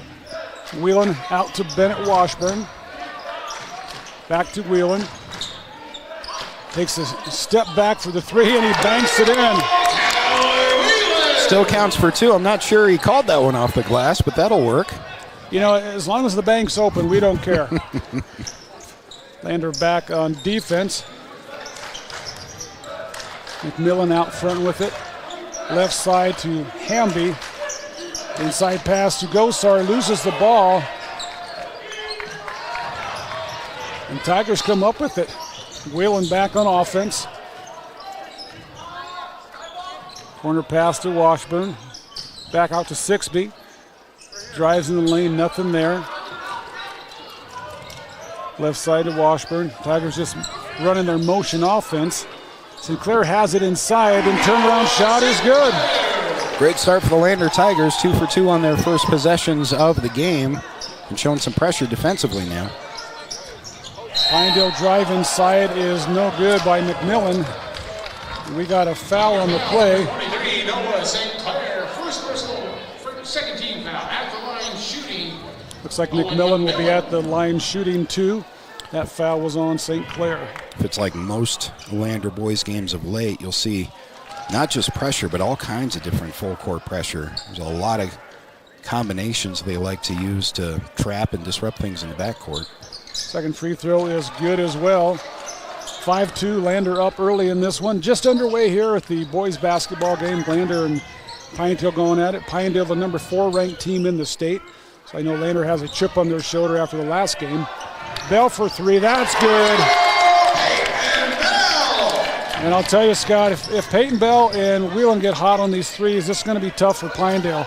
Yeah, they'll just weave those 3 guards outside in that motion and look for something inside if it's there, but they'll also take an open shot. And if they're hitting those, very difficult team to stop. And we've got a spill on aisle 2 over here. Somebody spilled their drink. First free throw by Gosar. Josh Gosar is good. The behind-the-scenes stuff that no one gets to enjoy. Second free throw is no good.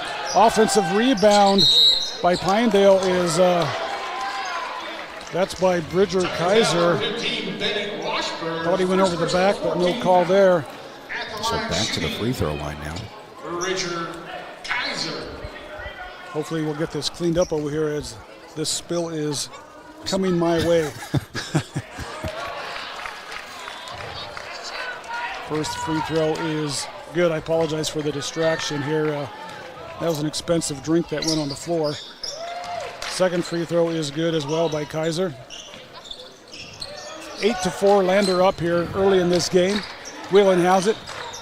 Drives inside, back out to Bell. Whelan has it. And they're going to call him for the double dribble. Wrangler basketball.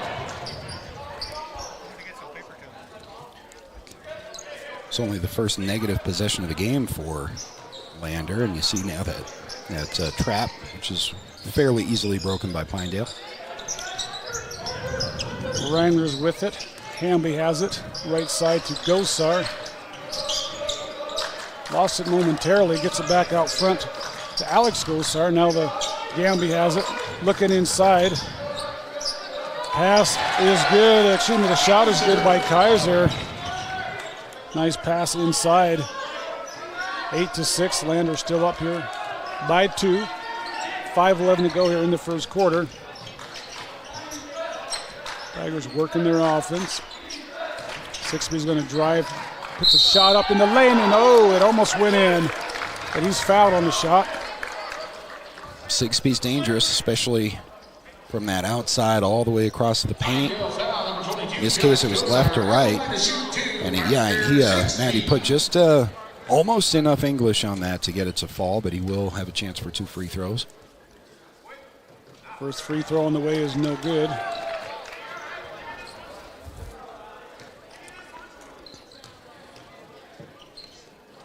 Second free throw on the way is no good as well, but the rebound comes down to the shortest guy there. And Whelan fires a 3 from the corner, and it is good. Taylon Whelan is lighting it up here from 3 early on. That was a good choice there by Bell, coming down with the offensive rebound, not to go up amongst the trees. He kicked it out to Whelan, who dropped the 3. Gamby with the long 3 is no good, and Peyton Bell comes down with the pass and the outlet.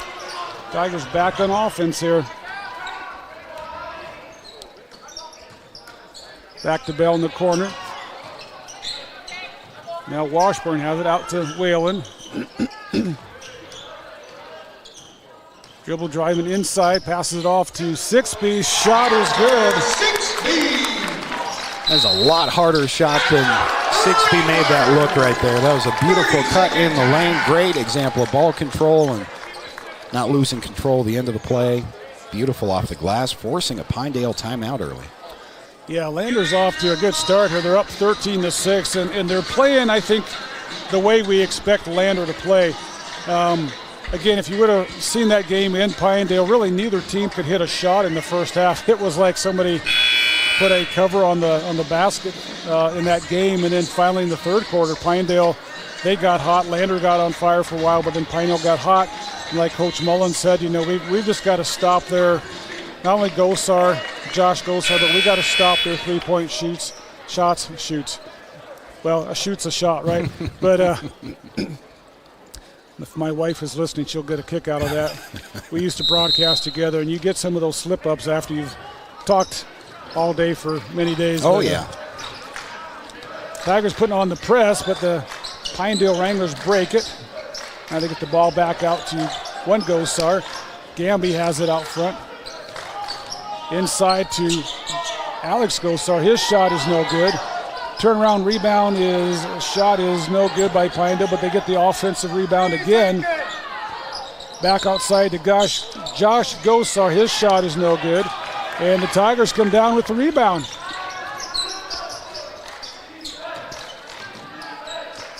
Washburn has it. He's going to drive in the lane, puts up the short shot. It's good. Bennett Washburn with the basket, and Lander Tigers up 15-6 early on in this game. Pinedale now has it. They get it inside to McMillan. Turnaround shot is good.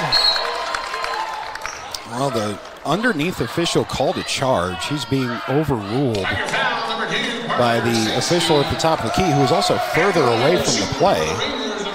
That was initially called a charge. Interesting here. Can't say I've seen that, Matt. That is, yeah, now they're going to. So no shot in the process of a defensive foul, but it was initially called by the official who was underneath and closer to the play, a charge, and he was just overruled by the far side official. Don't typically see that. No, I think they have a head official in the crew, and I think those are the ones that can overrule it. Not sure if that's what happened there or not. But McMillan is at the free throw line shooting 2. Again, Pinedale in the double bonus. That's a rule they've changed this year. 5 team fouls, and the other team goes into the double bonus. Second free throw is no good as well. Bell has the ball, being hounded in the backcourt. Breaks the pressure. Now gets it to Finn McFadden, just in the game for the Tigers. Bell in the right corner, back out to Whelan. Again, Tigers running their motion offense. Back to Whelan. Washburn's going to drive in the lane. Puts up the runner. Shot is good. Bennett Washburn playing a great game as well. Yeah, this is exactly how that offense is supposed to run just about every possession. Landers not missing. McMillan inside shot, no good. Drops out of bounds. And it's going to go back to the Lander Tigers. Nice hustle by McMillan for Pinedale, but he just couldn't get that shot to drop. And this is kind of the opposite of Pinedale in the game over there, where everything was not falling, and Lander's shots are falling tonight. Then McFadden has it back to Washburn. Turn around, jump shot. He's going to be called for the travel. Yeah, Washburn there. I think it's the correct call too, Matt. Necessarily drag his pivot foot, but he all but dragged it if he didn't. Yeah, I think one of the other officials are looking for the foul, but it looked like a travel. Now we have, this call is going to be interesting. This should be an offensive foul. Yeah, it's two. That's what it was. That was a good defense by Bennett Washburn there to take the charge. The ball with the pass was kind of long, and so it just kind of came to him, and McMillan just ran into Washburn. You can see the Pinedale's a little bit flustered. They're being forced into a little pressure on the last couple of possessions. They're pretty far in shots. Easy shots are not falling. Meanwhile, Lander's running their offense just about perfectly, and they're hitting everything. Well, in Pinedale, if you come into this game and you're expecting a Tiger team that's going to lay down, you're going to be in for a shock. Pass is now stolen by McMillan. In the corner, shot by Gosar, no good. Over the back, not called. Finally, Whelan comes down with the rebound. Puts up the shot, it's no good. Fight for the ball, comes down out of bounds. It's going to stay Lander Tiger basketball. 1:30 to go here in the first quarter. Lander up 17-6. A lot of physicality being established on both sides here in the first quarter, too. It may be one of those tough games. Even these young kids may feel it tomorrow. Oh, I think so. I know I would. Oh, yeah. Whelan with the three-point shot. It's no good. The rebound comes down to, see, that's Jace Ramage in the ball game for Pinedale. Inside pass to Gosar. Back to McMillan is turned over, and Tigers back on offense. Pinedale's just frustrated offensively. You can kind of sense nothing's working for him. Meanwhile, Lander's racking up the points. Nice shot by Finn McFadden. I'll tell you, that is great to see. He's a freshman. The kid's got unlimited talent and just lacks that confidence at the varsity level. But if he gets gone, it's going to be a good sign for the Tigers. At the other end, Gosar with the basket. 30 seconds to go here. 19-8. Lander up by 11. Just see sort of at the body language on the floor right now. Pinedale's not entirely sure what's happened here in the first quarter. Brooklyn John with the ball out front after the inbounds.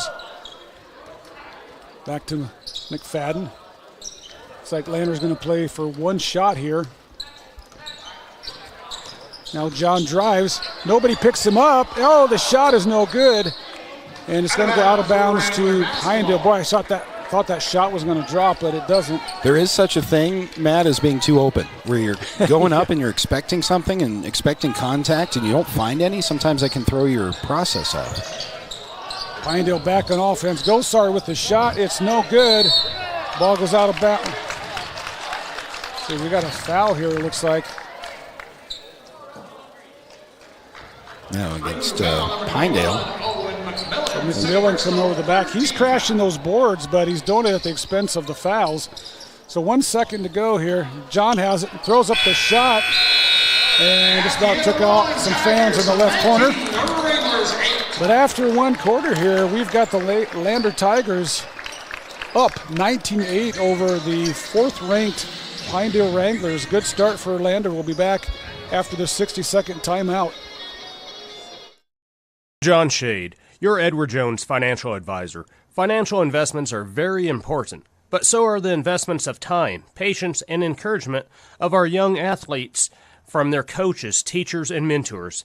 That's why Edward Jones is a proud sponsor of the Lander Tigers on KOVE.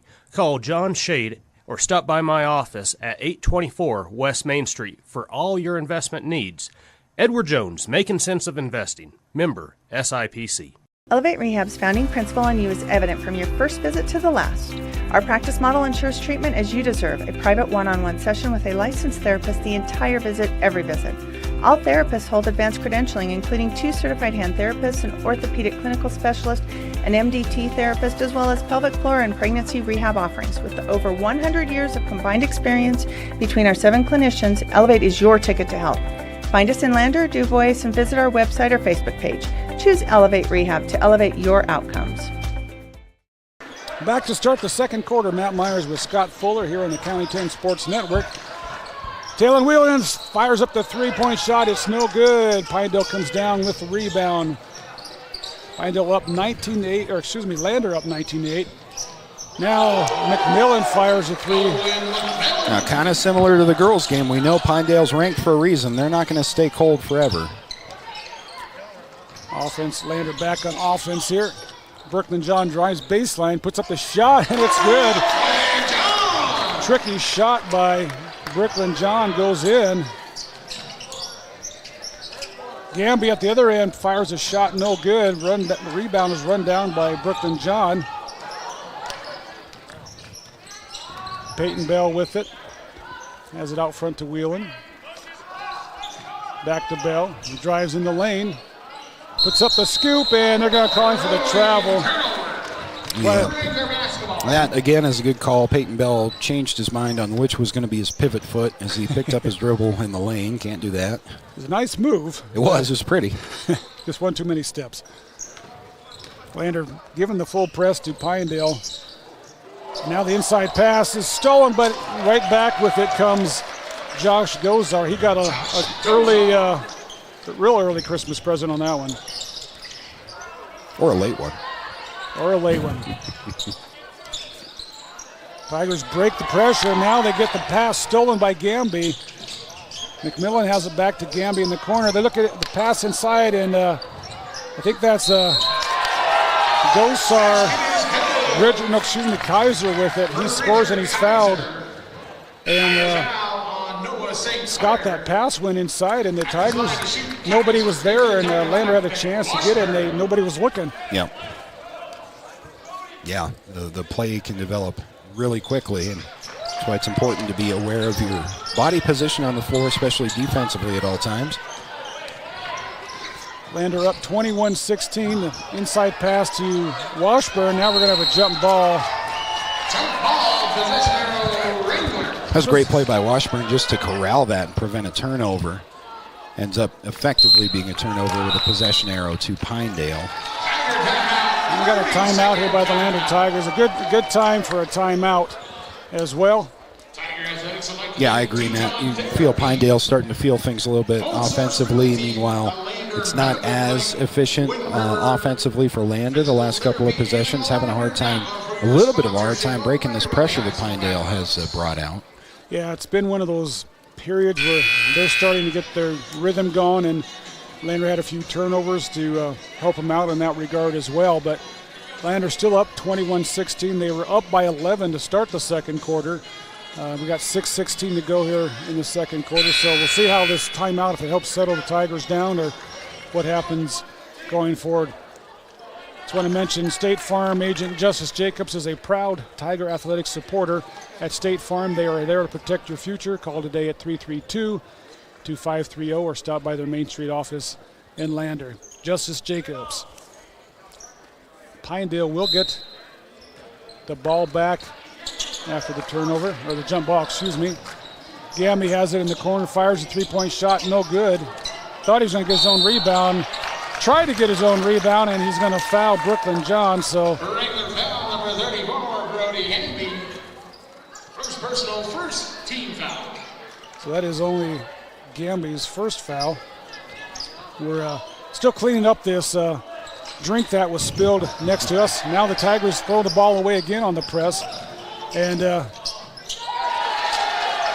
Bridger Kaiser with the basket. He carried the ball probably 3 times, but again, they let him get away with this nowadays to the point where it's almost comical.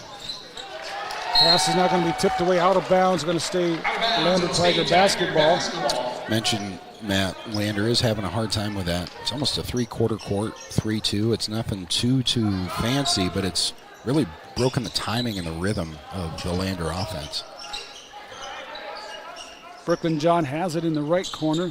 Dribble drive out front, goes in the lane, puts up the shot, no good. Fight for the ball.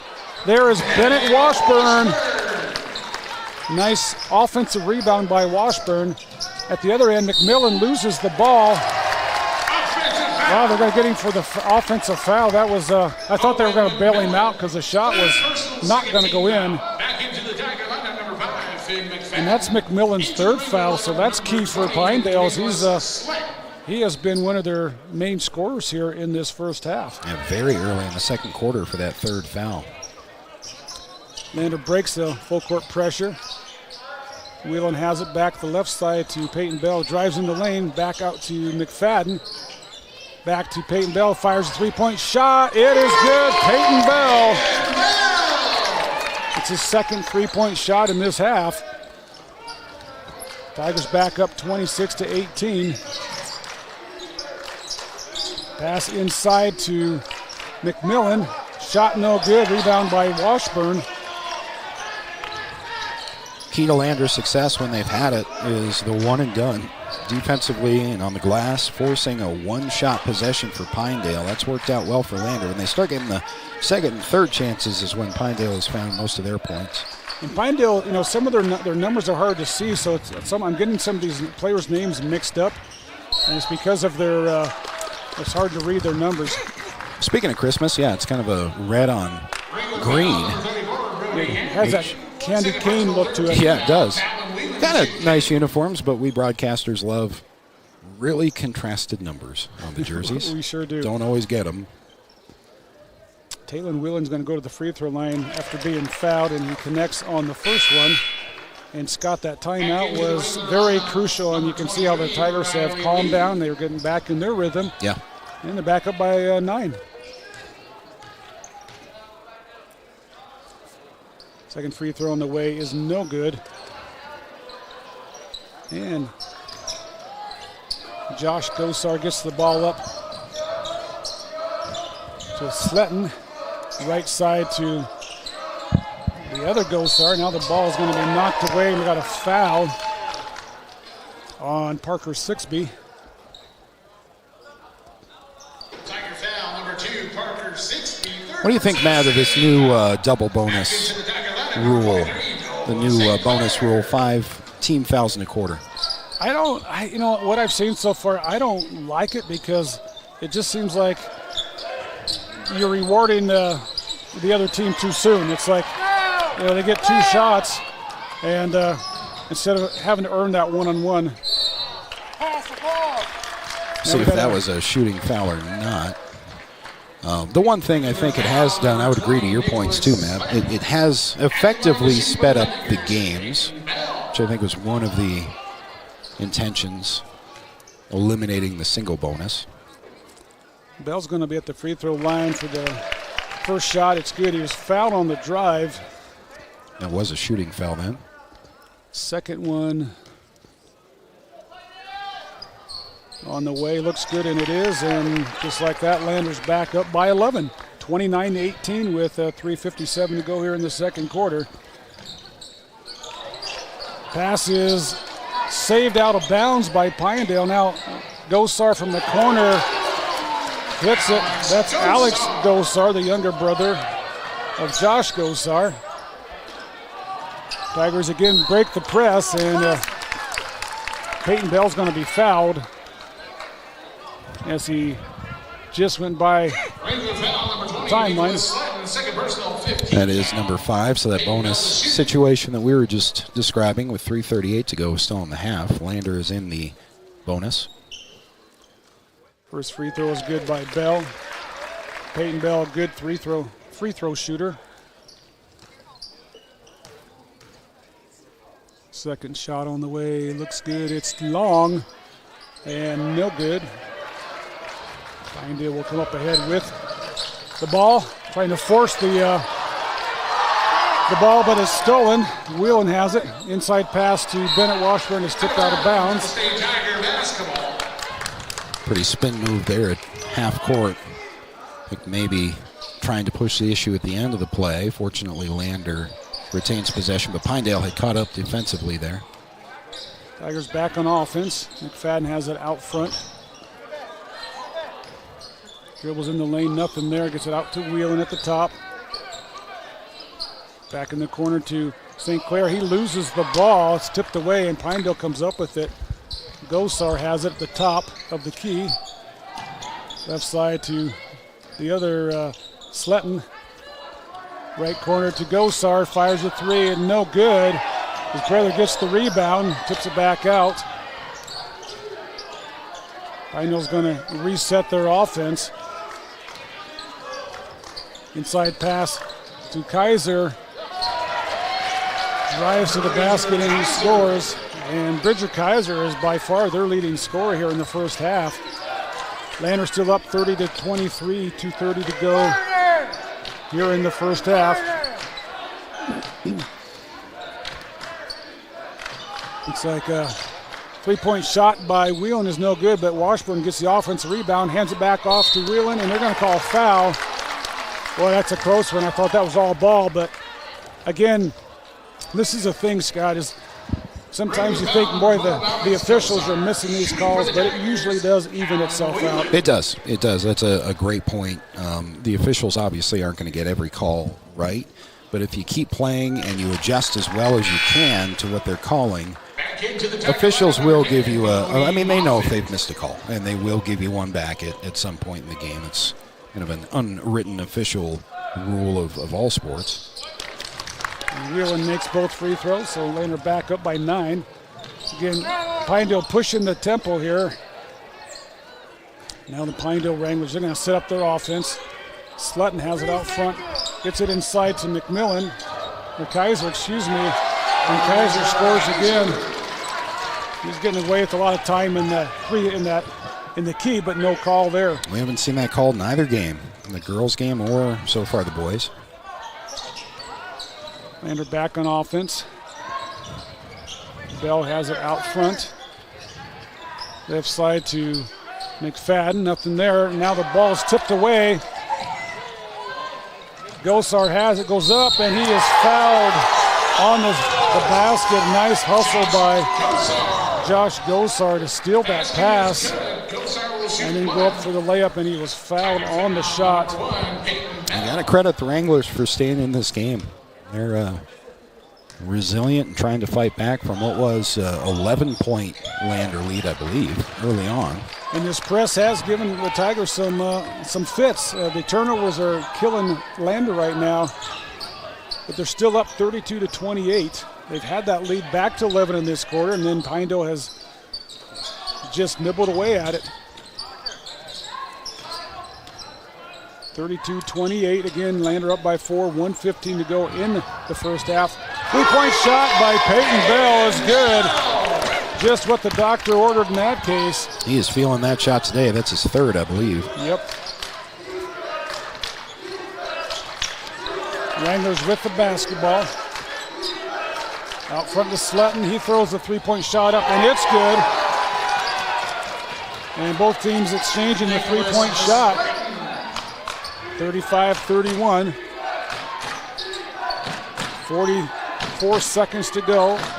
McFadden thought about the three. Wish he would have shot that. He was open. Whalen fires. They're going to call a travel on Taylor Whelan. That, wow. I didn't see it. Official closer than we are maybe dragged the foot, but I didn't see it. He took the slow 2 steps, and sometimes that throws officials off because it's like, well, you should be doing a fast 2-step to the basket, I guess. But fans a little antsy here.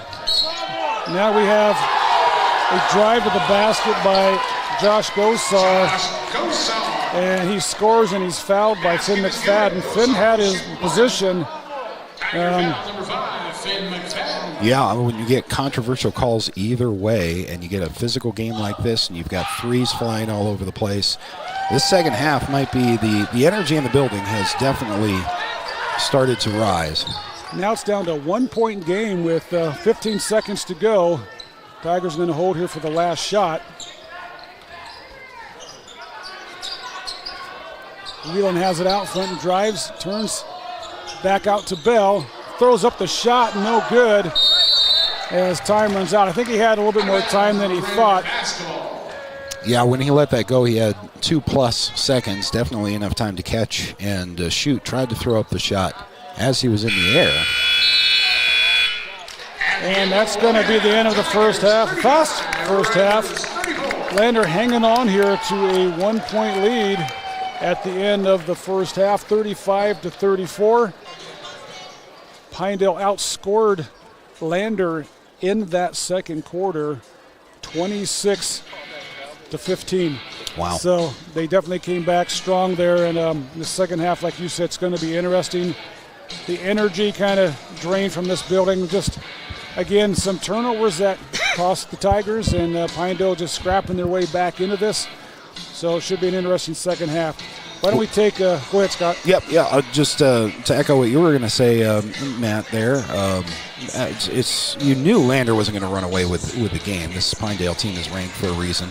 But the Tigers are on top. I think you have to start there and sort of reset and almost try to treat this game as a brand new beginning and keep doing what you're doing well and maybe make a couple of adjustments. I think Lander did a great job, though, to adjust to the pressure in the second quarter that was giving them a little bit of a hard time. So a 1-point Lander Tiger advantage. Well, we are going to keep it right here as we have Coach Drew Powell here from Lady Tiger basketball. Coach, thanks for coming up. Couldn't quite catch you before the game to talk with you. Lady Tigers fought hard, had the lead at times in that game, but just come up a little bit short. What are your thoughts overall on how the game went? You know, I thought we played a really good game. A couple more shots fall or we make a couple more bunnies here or there, and it's just even that much closer of a game. We had a miscommunication there at the end. They knocked down 2 threes in a row, or maybe 3 threes in a row. They kind of extended their lead, but I thought we played about as good of a game as we've played. That's a darn good team. They're full of shooters all the way around. Their big girls do a good job inside. But really, I thought we played a really complete game. We got the ball inside when we needed to and scored. We had probably the best execution of our plays that we've had all season long. And then our 2-3 zone really was a game changer there for a bit. I was just kind of scared to go back to it just because I knew that they had drawn something up at halftime to get a little bit better shots out of it.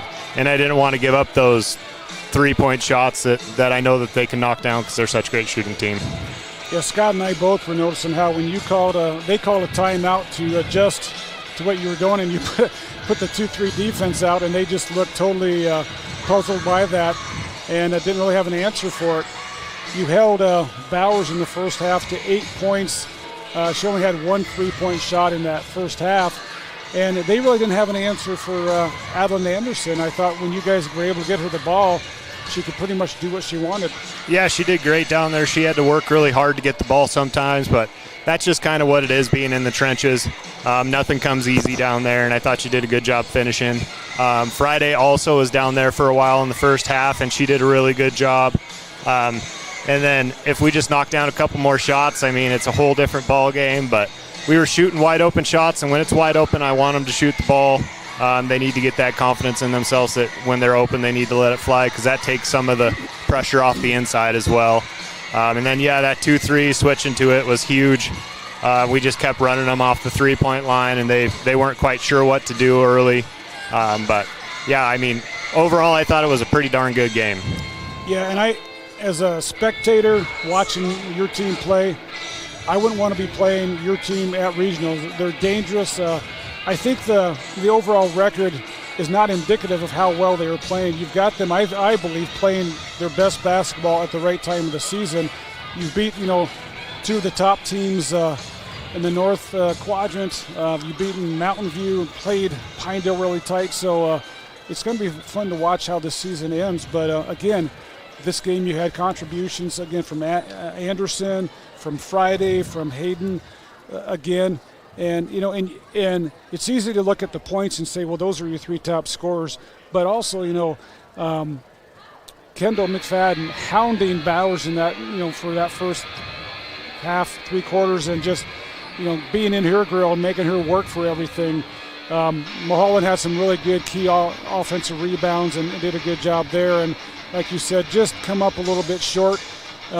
They don't hit those threes, and it's a whole different game. They run the clock down. You have to foul, and it's just too bad that Bowers goes to the line. She's shooting 83% from the free throw line coming in this game, and that's probably going to increase a little bit better. But again, great game overall, just a little short tonight. Yeah, it was. It really was. I thought Kendall did a great job on the Bowers girl.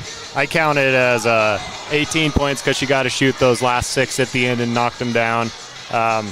But really, she knocks down some hard shots. She's just a really, really good offensive player. She's good on defense too. But when you have such a good player on that side of the floor, it's hard to stop her for 4 quarters, and I thought Kendall did a great job of that. Hayden guarded her for a while and did a great job. We made her work for everything that she had to get, and that's just the way that we need to play all the way through the season. There's always a key player on a team. And then our record, we've lost to number 1 4A East, number 1 Douglas, number 2 Buffalo, number 3 Pinedale twice. It's not like we've lost to the smaller schools or the schools that are back down the list. Like, most of our losses come to really competitive teams, and I think that shows on how gritty we've came out, and then just being able to grind through those losses and really put ourselves in a good spot when we're going into those final weeks of the season. Good thing about playing tough teams early in the season is that they expose your weaknesses and you're able to work on them. You play easy teams and those things can be hidden, and then you don't get the chance to work on them later on. So, well, we're going to let you go. Jackson Tuesday night? Yep, Tuesday night in Jackson, and then Whirling next Friday. Okay, well, Coach, thanks for coming up. Good luck next week, and nice talking to you again. All right, thank you. Coach Drew Powell of the Lander Lady Tigers. Again, they came up short in that first game, but played a heck of a game, and again, Pinedale got that lead in the 4th quarter, and then they started running the clock out and hit their free throws to pull away. Yeah, he was, I think, well said by Coach there, and hitting on a lot of points. I think pretty much our assessment from up here and then some on how you can take this and turn it into maybe a couple of wins on Tuesday in Jackson, and then the girls will be on Friday as Worland, I believe. Yes. So a couple of road contests coming up for the Lady Tigers, but they're still playing great basketball at the right time, at the time of the year, toward the end of the regular season when you want to be playing your best. Exactly. Well, just a couple quick stats for you before we take a little break. We got about just under 3 minutes before the second half starts. Pinedale was led by Bridger Kaiser, pretty much having his way inside. He was crashing the offensive boards and got several putbacks. He leads Pinedale with 13, followed by Josh Gosar with 11, Owen McMillan with 5, Alex Gosar with 3, and Nicholas Sletton with 3 points. Lander led by Peyton Bell, 11 points in the first half, Taylor Whelan with 9, and Bennett Washburn with 6, Parker Sixby with 2, and then Noah St. Clair with 2, McFadden with 2, and Brooklyn John with 2. Peyton Bell had three-pointers in the first half to really fire Lander's offensive attack.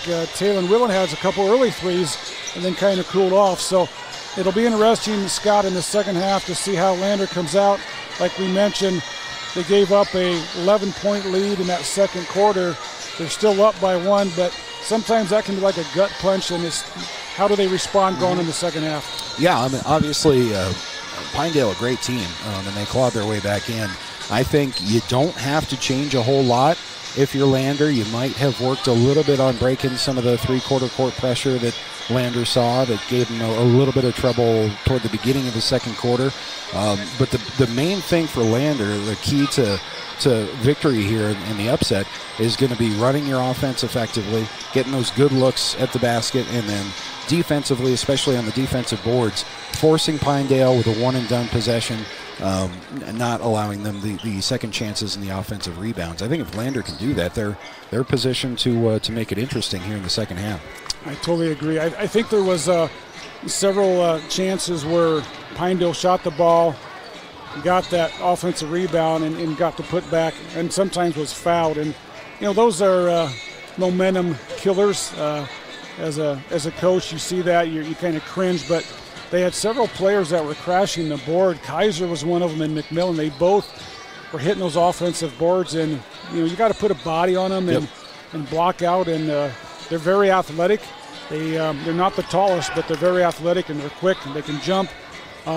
So it'll be interesting to see again how Lander comes out in the second half, and I think that another key is how they start this quarter. After losing that momentum, can they get it back? Yeah, and that half break, I think, was pretty well timed from Lander's perspective, because Pinedale had closed that gap and was threatening to take the lead. Did take the lead a couple of times. So fortuitously timed halftime for Lander, but I agree. I think, Matt, you want to come out, if possible, as strong as you did to start the game and force Pinedale to react to you. Well, we're starting the second half here. Lander will get the first possession. Looks like Pinedale's in a 1-2-2 zone. You don't see that very often. So Coach Mullins kind of calling out the play here. That's designed to throw Lander off. Bennett Washburn, though, gets the ball inside. Turnaround short jumper is good, and that's a good start. Pinedale right back in offense. They don't waste time getting up the court. Ball in the corner. Lost the ball inside.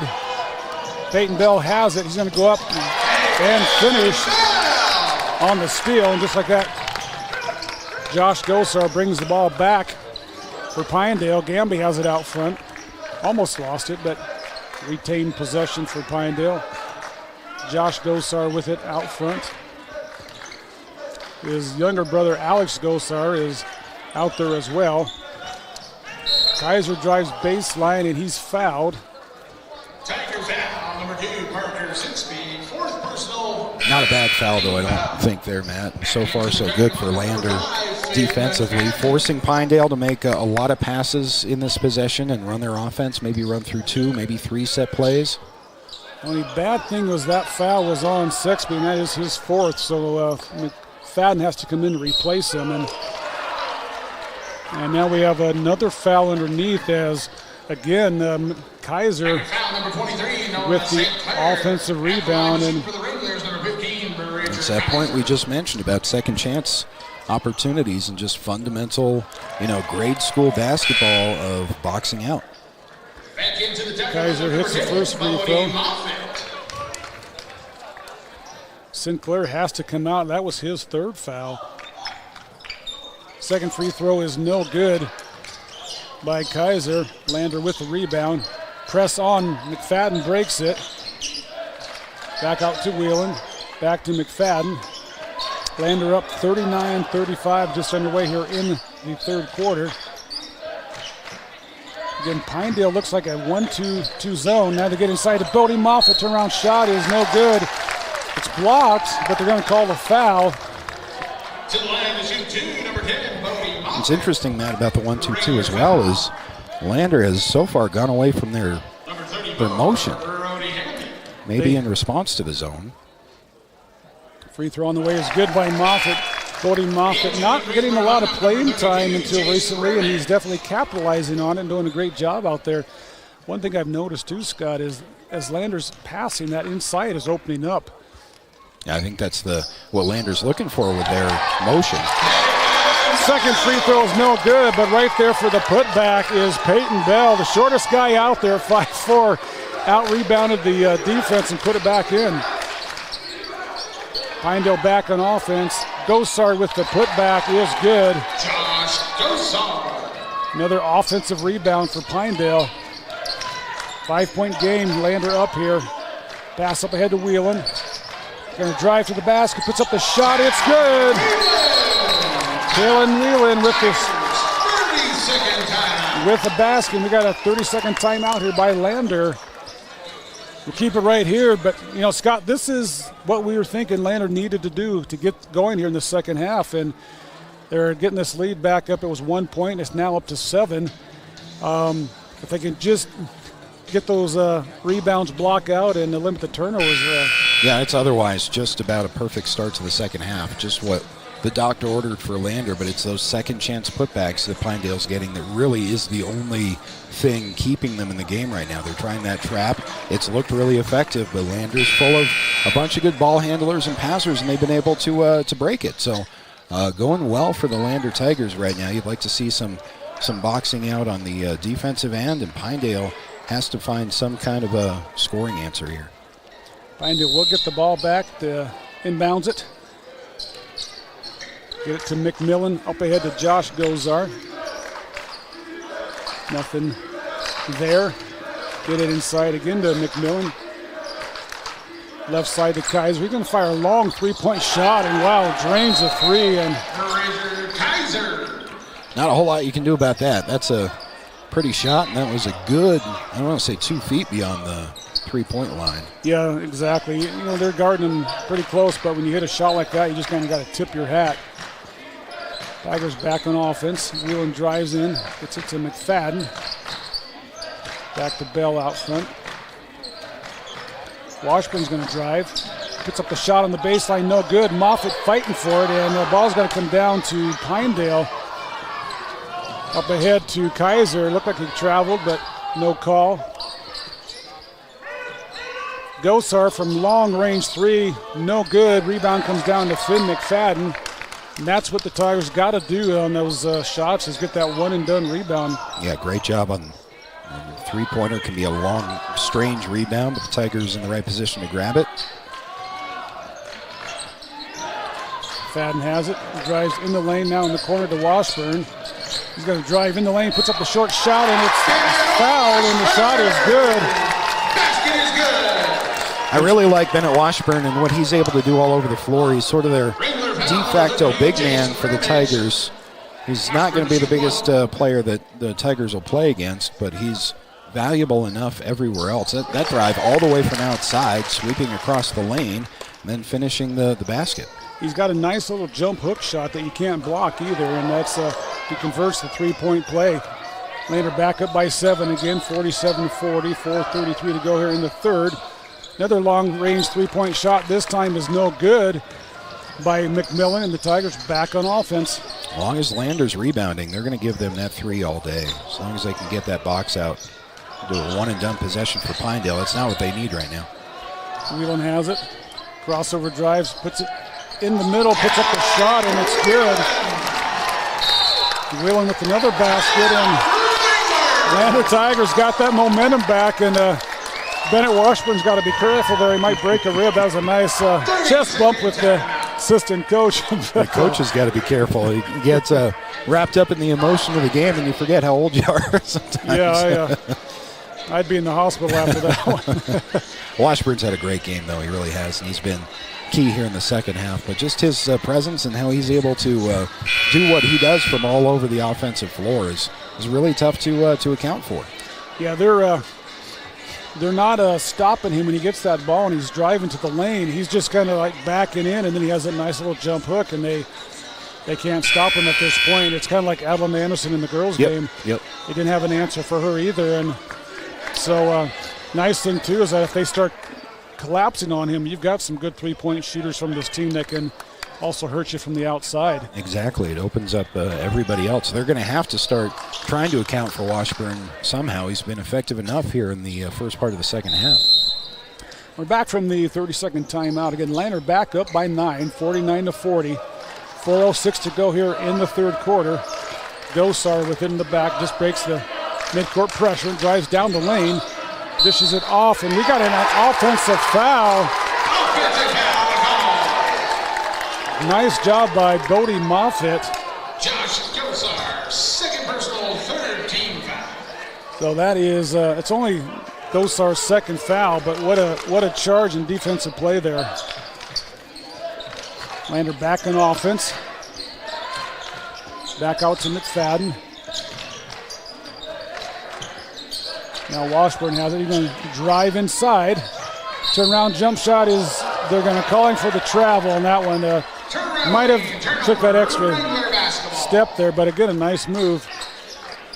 It was a nice move. I couldn't see his feet, but yeah, he might have dragged that pivot foot on the spin. Pinedale on offense. Gosar out front, left side to McMillan. Right side to Gosar, drives baseline, puts up the shot, no good. Ball comes down to Peyton Bell. He's being hounded in the backcourt. Somebody's got to be open for the Tigers up court. Now McFadden will break the pressure. He's going to drive in the lane. Puts up the shot, no good. Rebound comes down to McMillan. Pinedale back on offense. 3 minutes to go here in the third quarter. Pass inside is tipped away by Bodie Moffitt, and I'll tell you, Bodie Moffitt is earning some quality playing time out there. Took the charge, I believe, too, right? Last possession. Sure did. Tipping the ball out of bounds. Not a turnover, but it forces Pinedale to reset and inbound and do everything all over again. McMillan has it out front. Gets it to Gosar. Back to McMillan. Again to Gosar. Thought about the three. Drives, puts up the runner. It's no good. Rebound comes down to McFadden. And McFadden's pass is going to be stolen, and then he's going to foul. You know, Scott, what I'm seeing, and this is something I think that Tigers are going to have to capitalize on, Pinedale's keeping three guys back there just trying to get that steal. If Lander can break that, they're going to have a fast break at the other end. Yeah, they're not even hiding the trap. They're not disguising it at all. And that's the first time it's really gotten the best of Lander, but you're right. I mean, you're going to have numbers going the other way if you can break that with a pass or two and get across the timeline. Now the pass inside to, that is Kaiser. Fouled on the floor, I think, before the shot. Well, maybe not. I think it was on the floor. And is that number 5 or? No, they called that a shooting foul. Okay. First free throw by Kaiser is no good. He kind of took a shot in the ribs too on that. Yeah. With the little gimpy. Looks like he's all right. Pinedale just needs some points from somewhere. Nothing is working for them half court right now. Second free throw is good. Lander will take it out of bounds. 2:24 to go in the third. Lander up 49-41. Brooklyn John with the ball out front. Puts it to Whelan.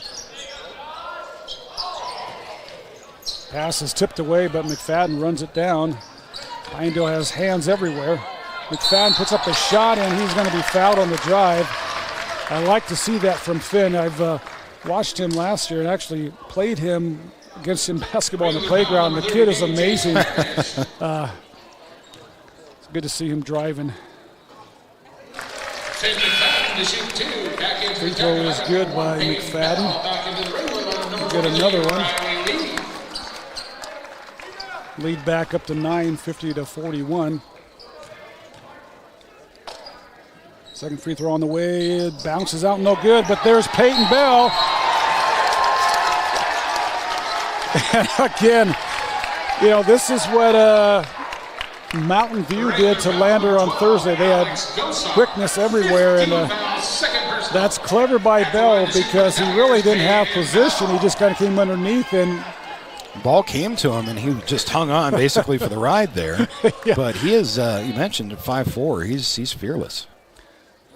He's in there on those defensive rebound scrums, and as much as he's playing around outside too.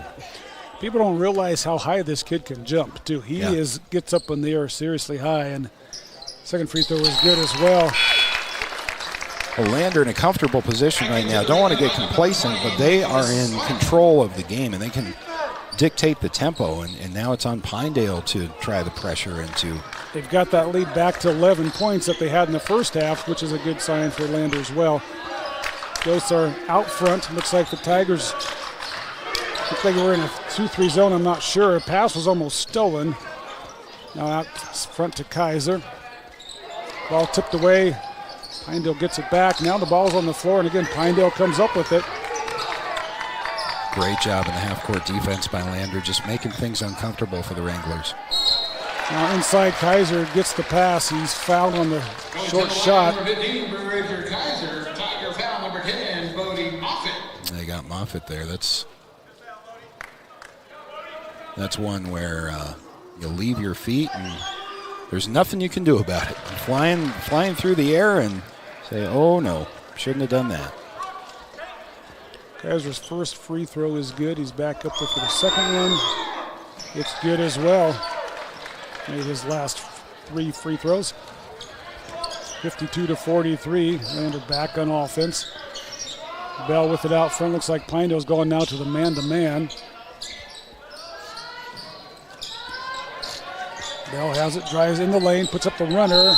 Shot is good, and Peyton Bell showing off his athleticism. Scores the basket, and he's fouled.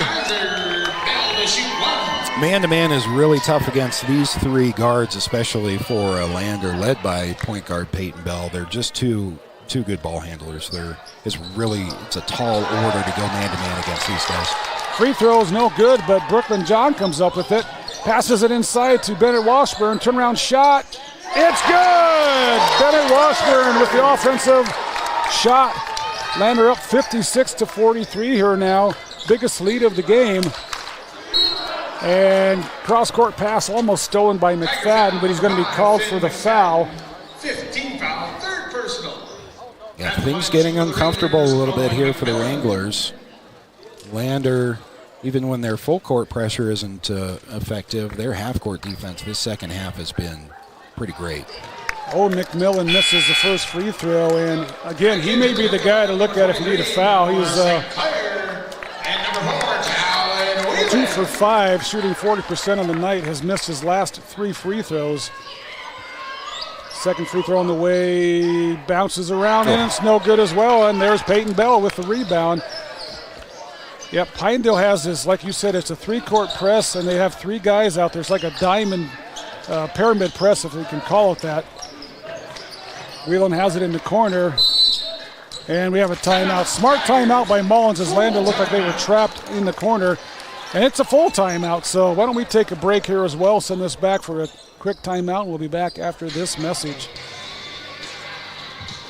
John Shade, your Edward Jones financial advisor. Financial investments are very important, but so are the investments of time, patience, and encouragement of our young athletes from their coaches, teachers, and mentors. That's why Edward Jones is a proud sponsor of the Lander Tigers on KOVE. Call John Shade or stop by my office at 824 West Main Street for all your investment needs. Edward Jones, making sense of investing. Member SIPC. Elevate Rehab's founding principle on you is evident from your first visit to the last. Our practice model ensures treatment as you deserve, a private one-on-one session with a licensed therapist the entire visit, every visit. All therapists hold advanced credentialing, including 2 certified hand therapists, an orthopedic clinical specialist, an MDT therapist, as well as pelvic floor and pregnancy rehab offerings. With over 100 years of combined experience between our 7 clinicians, Elevate is your ticket to health. Find us in Lander, DuBois, and visit our website or Facebook page. Choose Elevate Rehab to elevate your outcomes. Lander Valley High School basketball with Matt Myers can be seen all season long on County 10's YouTube channel. Matt Myers back here with Scott Fuller as the Tigers get the ball after the timeout. Pinedale in the man-to-man. Peyton Bell out front gets it to John. 38 seconds to go here in the third. Looks like Lander working the clock here. Brooklyn John gets it to Moffitt on the corner. Back out to John. Lander in control right now. Pinedale's now going to have to make a play in order to force something defensively. Pinedale almost got the steal there, but Lander gets it back. Bell for three. It's no good. Thought it was going to drop. That looked good. That seemed to miss somehow off the inside of the rim. Didn't miss by much. 7 seconds here in the third. Gosar drives, puts up the shot, no good. Fight for the rebound, comes down to McMillan. That shot's no good. Gosar with the putback, it's no good as well. And at the end of three, it's Lander 56 and Pinedale 43. Lander having the third quarter that, Scott, we said they needed to have. They got off to a good start, blocked out, got some good rebounds, and playing the game that we saw in the first half most of the way. Just about perfect, if not better. Lander proving they've been able to counter a couple of defensive looks from Pinedale as well. So this isn't just a one-trick pony here today for Lander. They've had to deal with a 2-3 zone. They've more recently had to deal with a pretty effective full-court, three-quarter court press, and then man-to-man. None of it has been an answer for Pinedale, and Lander has been able to obviously pull away a little bit. And now time becoming an issue for the Wranglers with just 1 quarter left to go, and Lander on top by 13. Yeah, I thought when Pinedale made the shift to that 1-2-2 zone, which, I have not seen a 1-2-2 zone in high school basketball for a long time, but I don't know if they were trying to throw off the guards or what, but it allowed Lander to get some inside baskets and some inside looks, and they were definitely able to capitalize on it. And I thought in that quarter as well, Bennett Washburn, 7 points came out, and they didn't have an answer for him either. On both sides of the ball, scoring and really improved Lander's overall rebounding ability toward the end of that third quarter. So, yeah, here we go. Tigers are 8 minutes away from an upset. Let's see if they can hang on. Pinedale will get the ball to start the fourth quarter. Got something on the floor, it looks like. Looking for a towel. We got a towel up here, but no, I guess we don't have it anymore. We had a sticky mess. A drink was spilled. They finally got that cleaned up. But we're back to live action. Pinedale with it. Get it to Kaiser. Inside, the inside pass. McFadden had the ball tied up, but smart play by a Pinedale player to just turn around, and then it looks like, McFadden's grabbing him from around until they call the foul. Pinedale will inbounds it under their basket. Quick pass to McMillan, and he hits the shot, and that again is his first basket in the second half. And now the Pinedale forces the turnover. Lander's got to be careful. You don't want to let that momentum shift early on in this quarter. It can happen quickly, and that's the second time now we've seen Pinedale's press, their trap, be effective. Looks like Lander may be playing a little bit of a zone as well. Now spin move by, looks like that's Kaiser again. And he's going to go to the line to shoot two. Still 7:28 to go, so plenty of time. You mentioned that momentum, Matt. It's a fickle thing. It can come and go really quickly. Kaiser now has made 4 free throws in a row. So we'll see if he can make it 5. I don't believe in the broadcasting jinx. I wish I had that much power. Makes the second free throw. It's down to a 9-point game. Inbounds pass comes to Whelan up ahead to 6-speed, breaks the press. And he's going to bring it up, and now he puts up the shot, no good. Had a hesitation shot. Pinedale back on offense. Time is your friend if you're Lander. You do a great job there of breaking the press, and 6B, I think, got caught up a little bit in the transition, took a tough shot. If you have numbers, that's one thing, but time is on your side. Lander Tigers with the turnover. Bell in the corner, fires a 3. Oh, I thought that was good. Had the distance, but it was just off a little bit. I hear a few fans from Pinedale shouting air ball, but got to be careful with Peyton Bell because he's very able to come back and hit. Oh, he's hit 3 of those. Kaiser inside pass to McMillan. Nice pass. Inside game by Pinedale, give and go. Now the Pinedale gets the turnover and the quick basket, and Lander needs a timeout. As just like that, this 11-point lead is down to 5.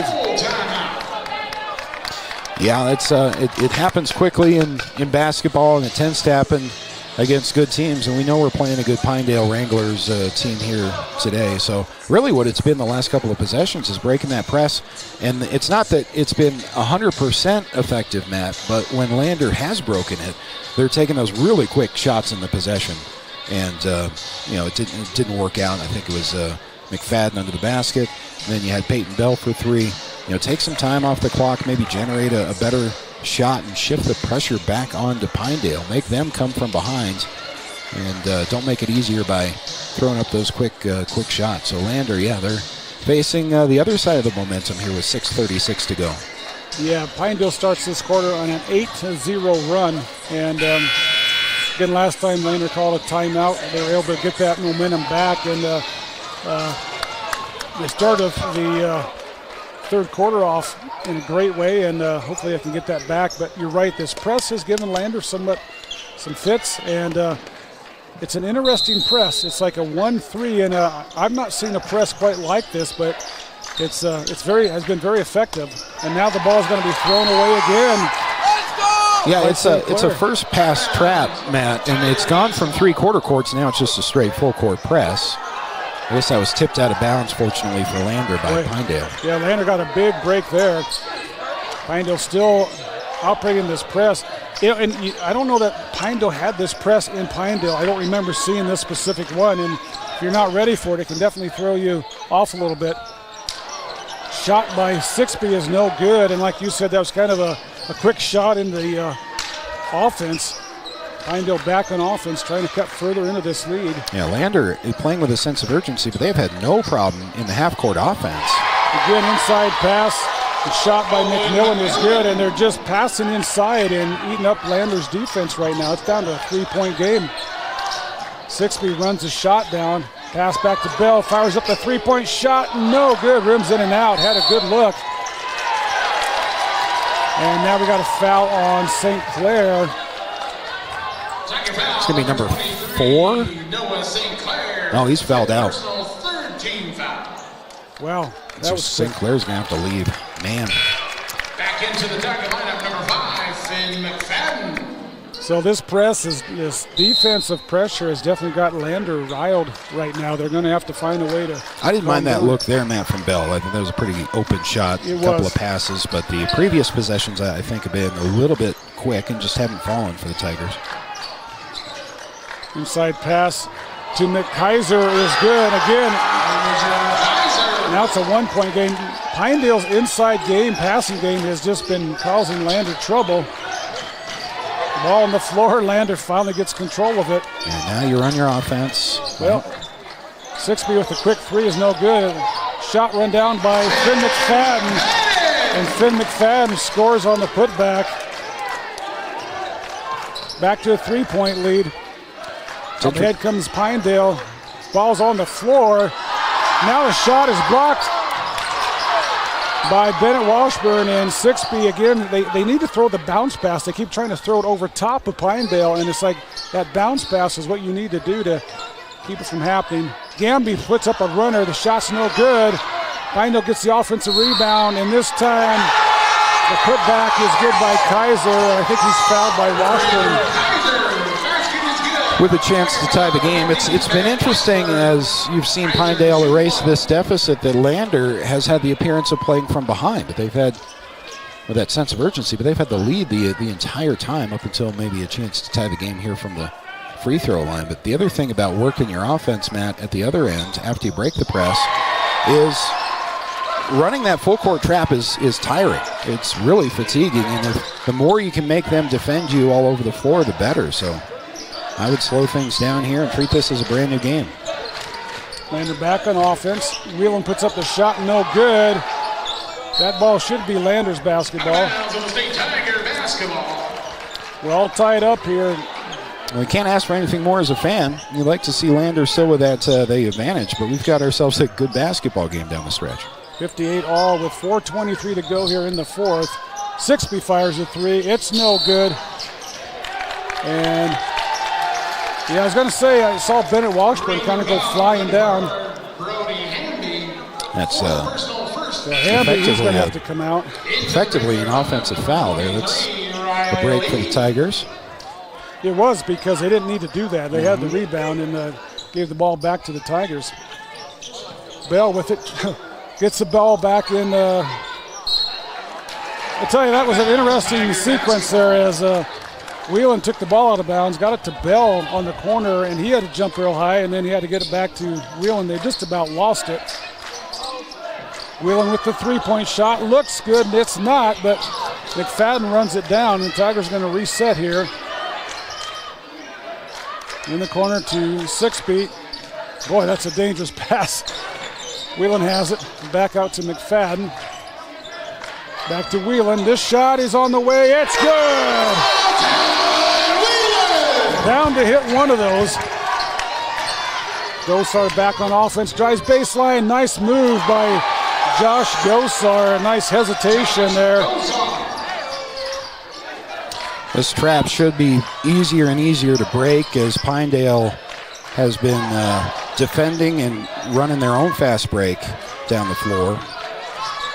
Sixby for three. That shot is way off, and up ahead comes Pinedale. The ball is going to go out of bounds, and the errant pass is going to go back to the Tigers. So Lander getting a break there. Both teams a little winded. Yeah, surprised we're not seeing subs either way, especially on Pinedale's side. 61-60. Lander still up by one here. 3:15 to go in the fourth. Was hoping this game was not going to be close at the end of the third quarter, but it's coming down here to the last few minutes. Seeing Lander run their offense a little better now and work that ball inside. It worked for the whole first half. Whelan fires a three. Oh, rims in and out. I thought that was going to go down. Now the Pinedale will bring the ball up the court, and thought we might have a travel there by by Riley Leah. This is a full timeout, so 2:46 to go here in this one. Why don't we take a quick timeout, and we'll come back after this message for the final 2.5 minutes.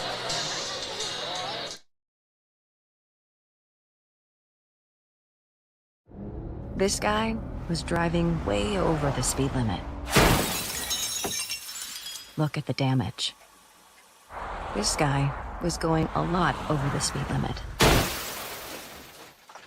Look at the damage. This guy was going a little over the speed limit. Look at the damage.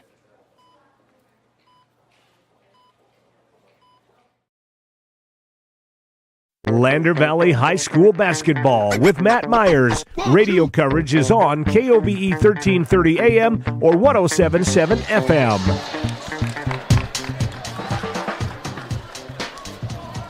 Well, Scott, we going to ask for a better game here at the end, but you want Lander to be ahead. In this case, it's Pinedale coming from behind to close this gap to one. 61-60, Lander ahead. 2:40 to go. Pinedale with the ball. Lee out front to McMillan. Pinedale working the ball. Inside pass to Kaiser, and he is fouled. And Scott, that is one thing that Pinedale, got to give them credit. They have found the inside interior pass this whole second half, mainly the fourth quarter, to break down this defense. Yeah, it's a great point. They have multiple guys on the floor who, while not quintessential forwards or centers, they can operate down there. They're all pretty effective down low. Kaiser has 27 points for Pinedale, not the leading scorer you'd think. And not sure, why is this three-point shot? I don't understand here. Man, I'm not sure of either. I thought maybe a lane violation, but I didn't hear a whistle. I did not hear a whistle either, so they get gifted with one there because he was inside. That was not a three-point shot. Bell breaks pressure. Goes up for the shot, and it's good. Peyton Bell, nice answer by Bell, and puts the Tigers back up 63-62. That's one way to break the trap right there. You don't want to fall in love with that, but it did work out for Peyton, nice play by their point guard on that possession. Again, nice interior pass again, and Kaiser scores again. Lander not having an answer for that defense, or excuse me, that offensive pass by Pinedale. Benny Washburn with the shot inside, and now we're going back and forth. And again, Lander up by 1, 65-64, 1:45 to go here. That pass is tipped. Finally, the Tigers get the turnover. Whelan has it, passes it back to McFadden. Now Bell on the right side, inside to Bennett Washburn. He's trapped, and the pass is going to go outside, out of bounds. Will stay Lander basketball. You want Washburn to go up there. He was kind of stuck. He was at a really tough angle under the basket, but you got a double team there. Odds are pretty good that you're going to draw some contact. Fortunately, Lander able to get the ball back. Bell has it, inbounds it to Whelan, left side. Out now to McFadden. Back to Whelan. Tigers running their offense here. Man-to-man defense by Pinedale. Turnaround shot by Sixby is good. A little nervous there when you got the ball and want to run some clock, but he scores 67-64, 1:08 to go here in the fourth. Gosar with it out front. And Pinedale working their offense. Back to McMillan, fires a three-point shot, no good. Rebound on the floor. Somehow Pinedale comes up with it. Josh Gosar somehow runs that down. I thought it could have been a jump ball. I'm not sure it wasn't a travel either. Gosar has it out front, gets it to McMillan. Three-point shot, no good, and the ball should be tipped away to Lander. As again, there's McMillan coming over the top and knocks it out of bounds. So now a very important press break, obviously, for the Tigers. 37 seconds to go here. Lander up by 3. Bell gets it. He's just going to dribble it himself, and they're going to call the foul. And it is a good thing they did, because that ball was going to go back to Pinedale. It was tipped away. Brings it back to the baseline, and Lander's going to have to do it again. And we got a quick timeout here by Pinedale. It's a full timeout, but Scott, let's keep it here. It's 67-64. Landers getting a little bit momentum back. 35 seconds to go. They get the ball back at the other end of the court, and boy, if they can just break this press, I think they're going to be able to set up their offense. Hopefully, get some good looks. They're just be able to get fouled and shoot some free throws here, but they've got to be able to break this press. I thought that was a really interesting timeout from Pinedale, because you're giving Lander a chance to regroup and draw up. You know what's coming. I really don't think you're going to see any different, unique press. Maybe that's what the Wranglers are drawing up right now on their side, but it's been effective enough where I'd stay with it if I were Pinedale. And you've now given Lander a full minute to draw something up, and probably the most important possession of the game so far. And one thing Lander has done to break this press, which has been effective, is Peyton Bell, instead of passing it back to his teammate, has just quickly driven the ball up the court. It's a one-pass trap from what it appears, so Pinedale's going to wait for that first pass off of the inbound, and then they're going to take a man off of one Tiger and double-team the ball carrier. But as you know, Matt, that just leaves an open pass if you can find that open look. Whelan inbounds it, looking for the open player. Gets it to Sixby, back to Whelan. Up ahead to McFadden, and the Tigers break the press, and right away they're going to be McFadden is fouled by Gosar. It was the same trap. It was the same press, and Lander had a good answer to it. And now Pinedale's going to have to try to commit some good fouls to maybe force a turnover or change the possession here. Peyton Bell with the ball. He's being fouled, but no call. Now they do call it. Oh, they get a timeout here. That's a great timeout. Obviously, Peyton Bell, as you can tell, played a lot of backyard basketball in his day, but he was doing some Allen Iverson stuff back there with his dribble. That was I wish I could think of the Harlem Globetrotter, Curly O'Neal is who I'm thinking of. He got that ball in the back court. He had to go up high to catch it, and then he slipped and went down, and he's kept his dribble alive. Yeah. And, Pinedale grabbed his shirt and no call, and then finally they got the foul there. And the good thing here Scott, with the Lander is that Pinedale, that was only their third team foul, so Lander's able to run some clock in the process of running this clock down and before Lander has to shoot free throws. Yeah, and this is an important skill. Obviously, this would be a big win, big upset for Lander, and you want to see the Tigers win. But as this team improves to closer and closer to what the fans and the team thinks it can be, you have to learn how to close out these games. That's a learned skill. It's not something that happens accidentally. So right now, Lander's in the driver's seat, but the next 23.7, very fundamentally important for the Lander Tigers to be fundamentally sound. Good passes, good decisions. Whelan will inbounds it on the far side. And we got a quick foul here. They're going to call Bell offensively. Wow. I really have to disagree with that. He was coming off the ball, and the Pinedale player stuck his knee out and kneed Peyton Bell. So yeah, there was some contact. What I don't like is the situation of that call. That's a huge call, now giving Pinedale back the ball. So Gosar has it in the backcourt, brings it past half court. 19 seconds to go. Lander up by 3. And we got a call on 6B down low. He was in a battle down there. That's going to be his, I think that's his 5th. 5th team foul, 5th personal. Again, that's away from the ball. I did not see what happened. I think he was in a battle down low and may have gotten tangled up. And the official that made the call was in a good position to make it. But not, obviously, what you're drawing up here for Lander is to have one of your shooters foul out and then sends Pinedale to the free throw line. Yeah, in these last 15 seconds, well, there's 15 seconds to go in the game, but the last 15 seconds is not what Lander has wanted to have happen. You want to watch, after the first one is good there, Matt, you want to watch an intentional miss, maybe, so that Pinedale has a chance to get the offensive rebound. Does have to hit the rim, though. Second free throw on the way, rolls around and drops in. It is a 1-point game, 67-66. Tigers with the ball. McFadden has it. Dribbles past half court, bakes it up to Bennett Washburn. Shot is good, and he's fouled on the shot. What a pass from Finn McFadden to Bennett Washburn. Yeah, Washburn may have earned our capped off a player of the game performance here for us with that one, Matt.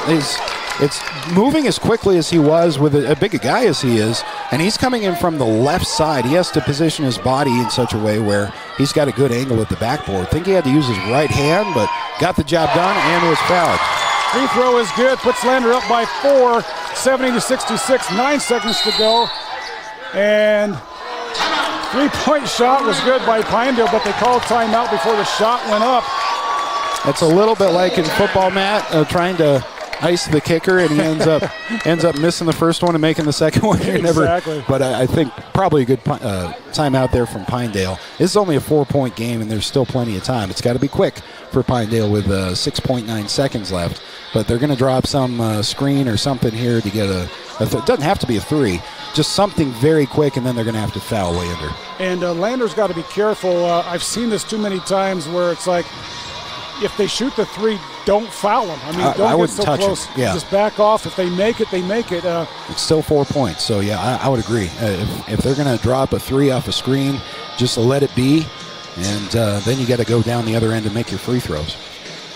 And like you said, Lander has been in these close games. They just haven't been able to close one out. Boy, this would be a sweet victory for them if they could win this. You know what I like here, Matt? If I'm drawing up a play for Lander is I would give them the lane. I would give them anything inside because it's only going to take more time off the clock.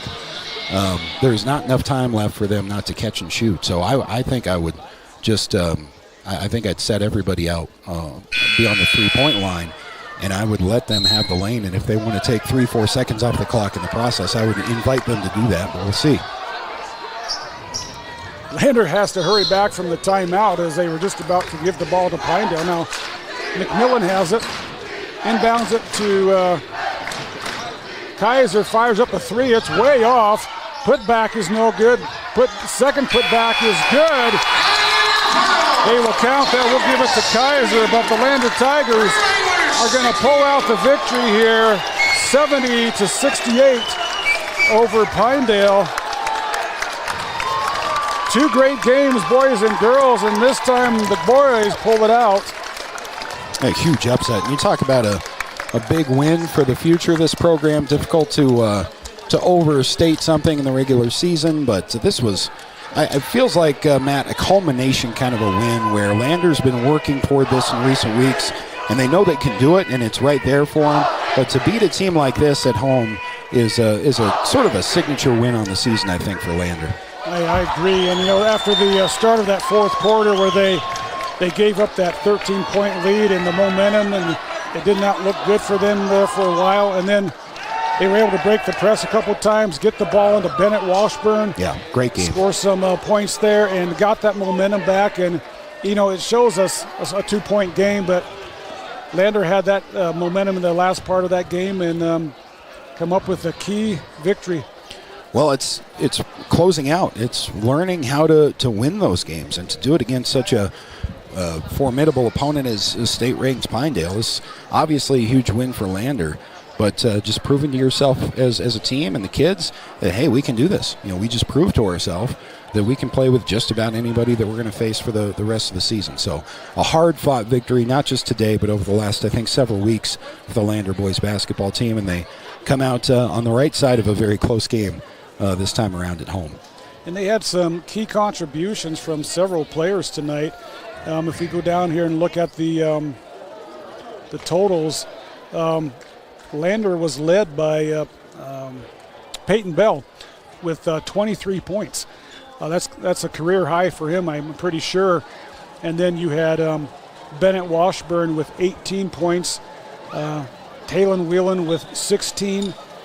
Some key contributions from Finn McFadden, that pass at the end where he broke the press, found Washburn inside. That's key. And again, players like Finn, they're not going to necessarily have a lot of points in a game like this, but those are so important, when those pressure plays to help seal the game are very important. Well, it's like a change of pace, a third or fourth kind of a player, like Akira Friday on the Lander girls team.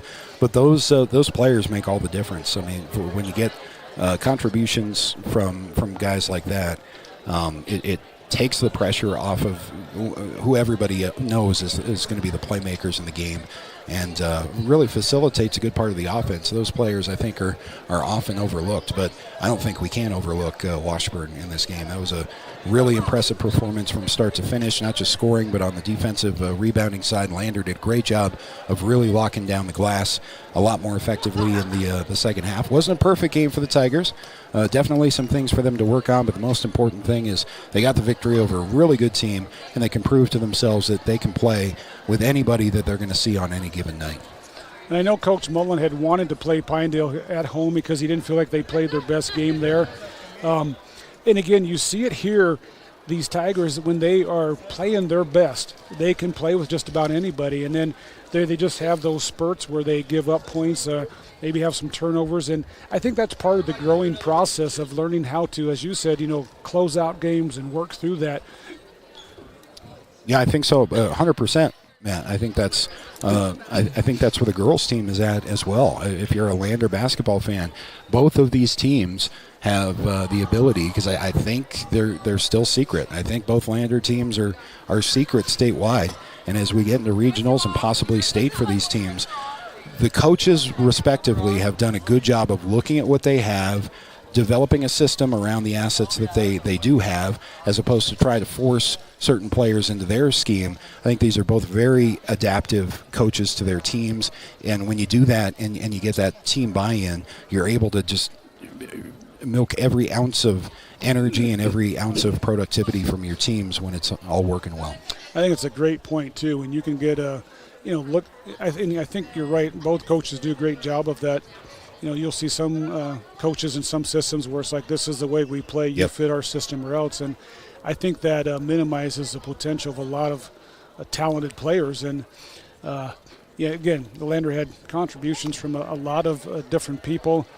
You look at Parker Sixby in this game, he only had 2 points, and he usually averages around 10. But if you look at the other players that stepped up, I mean, again, you have Whelan with 16, Washburn with 18, Finn McFadden with 5, Brooklyn John had 2, and again, Peyton Bell with 23. And, Peyton Bell, I think he played a great all-around game too, keeping them in the game with his threes and and just breaking the press at times. But every game, every win, you need a whole team victory. It's like I always get frustrated when you listen to in the NFL or some other sports where they'll talk about, well, this player's record as a starting quarterback is this, and I'm like, well, wait a second, you need the whole offensive line to block for you. Or you don't do anything. Right. Which reminds me, we got I guess a little bit of a game tomorrow between Kansas City and San Francisco. I know a lot of fans out there, local fans, are going to be rooting for San Francisco.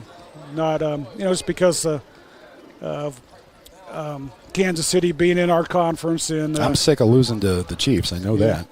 In Denver, as a Denver fan, we did beat them once this season, and we almost beat them a second time. So, seeing some improvement there. But back to this game, Pinedale, of all things, Josh Gosar, he had 30 points against Lander in Pinedale. This game, he has 15. McMillan had 13, but Bridger Kaiser ends up with 33 points, and just amazing game from him. He just was all over the boards, crashing the boards, lots of great points. And we have Talon Whelan here. Can you hear me, Talon? Yeah, I can hear you. Hey, what a game. What a game, back and forth. Just congratulations. You started off that first half hitting a couple threes, looking like a little bit of a player I've seen play in the NBA by the name of Curry. But you 16 total points. I thought you just had good contributions, both halves, passing the ball well. How does this feel to get this victory over the 4-ranked team in the state? Feels real good, man. Well, our team needed this. As we lost, we started to kind of lose our groove, but it's coming back, and this is only going to make us better. We're gonna go up from here. That's a great point, Taylor, because you lose a couple of those 1-point games, and you look back and you go, man, we could have done this, we could have done that. In this game, you guys played well. They made a run at you in the fourth quarter to come back.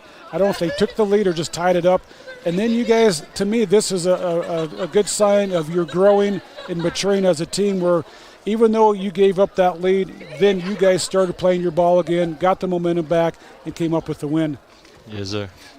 Next week you play Jackson in Jackson. Do you know anything about Jackson? I haven't heard too much about them. Okay.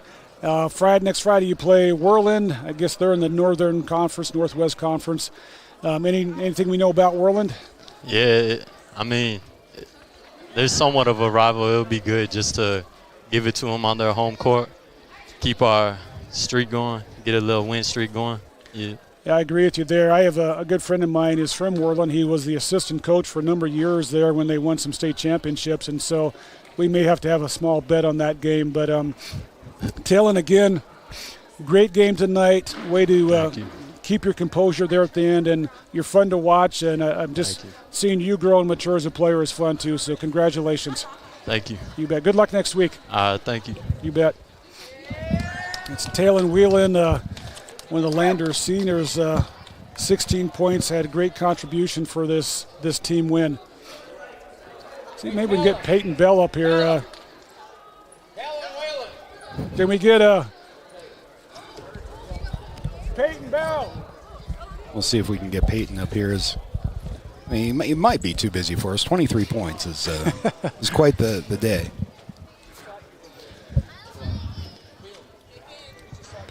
Peyton Bell, my goodness, great game there. I was telling Scott here, you're the shortest player on the court. You out-rebounded some of the tallest players numerous times, offensive rebounds, offensive putbacks. You're everywhere out there. Your quickness is fun to watch. Your three-point shots coming along. Great all-around game. You had 23 points, by the way. What does this do for you and the team as far as your confidence? I felt like it built our confidence a lot because we knew we could beat this team. We just had to play good, and we did. We delivered. You were up by 13 going into that fourth corner. They kind of made a run at you.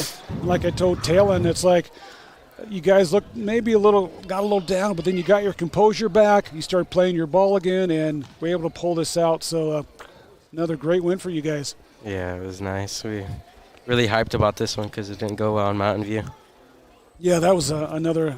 You guys have lost two games, 52-51. So good to see you win this one. Yeah, it felt good. So Well, good luck next week against Jackson and Worland, and maybe I'll see you in the classroom as a substitute here one of these days, and make sure you're getting your studies done, okay? All right. Thank you. Great game, buddy. Have a good day. Make sure he's doing his work when he's in there, too. Well, Coach, boy, you've had so many of these close games, and you've just come so close, and to finally knock off a rated team like this, got to feel good. Oh, yeah.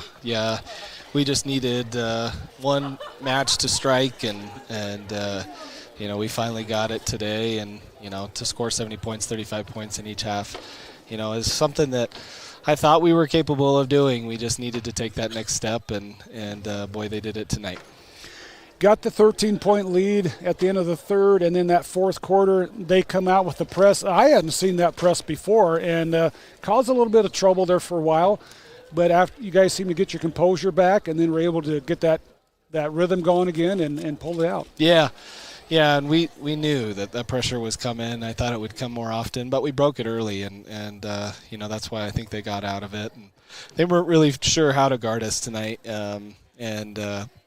that's a credit to our guys and Bennett not missing a shot and all that kind of stuff, So, but yeah, I think that's our next hurdle is, getting guys to the right spot and just being really strong with our decision making, and because teams will come after us, and and we just got to make sure we handle pressure better. It's one of the things I noticed too is you got some young players out there, but I can just see the growth, from game to game, and it's got to be encouraging for you as a coach too. Forgot the question I was going to ask you. That's I guess the older I get, you got to give me a That's little. Okay. I'm right there with you. You played Jackson on Tuesday night. I don't know much about Jackson. I know their girls' team's struggling a little bit this year, but what do we know about their boys' team? Probably the biggest team in the state. I think they go 6'8", 6'8", 6'6", something like that. Those kids are finally seniors. They've been there for a long time, and they're solid, just really good. And like we told the boys, this is kind of a make-up schedule game. We got to go to them. It's just an opportunity for us to kind of cut loose and have fun and see what happens, and just see if we can continue to build on the momentum that we've built here in the last couple weeks, and and kind of get us in a position to get ready for going to Worland next week. Scott had mentioned this, and I thought it was a great point, that both the girls and the boys team from Lander, they're kind of under the radar. Records don't really show, I think, the quality and how good you guys can be. I don't know that I want to be a team to play you at regionals, just because, you look at the record and you go, I think it can catch a team off guard. They can kind of come into the game maybe thinking, well, this one's going to be an easy victory, and they got to be careful. Yeah. But tonight, another example, you have contributions from, again, Peyton Bell, 23 points, Talon with 16, Bennett, 18 points. I was glad to see him, scoring and playing the way he did, driving in the basket, that nice little jump hook, and then, he had 18 points.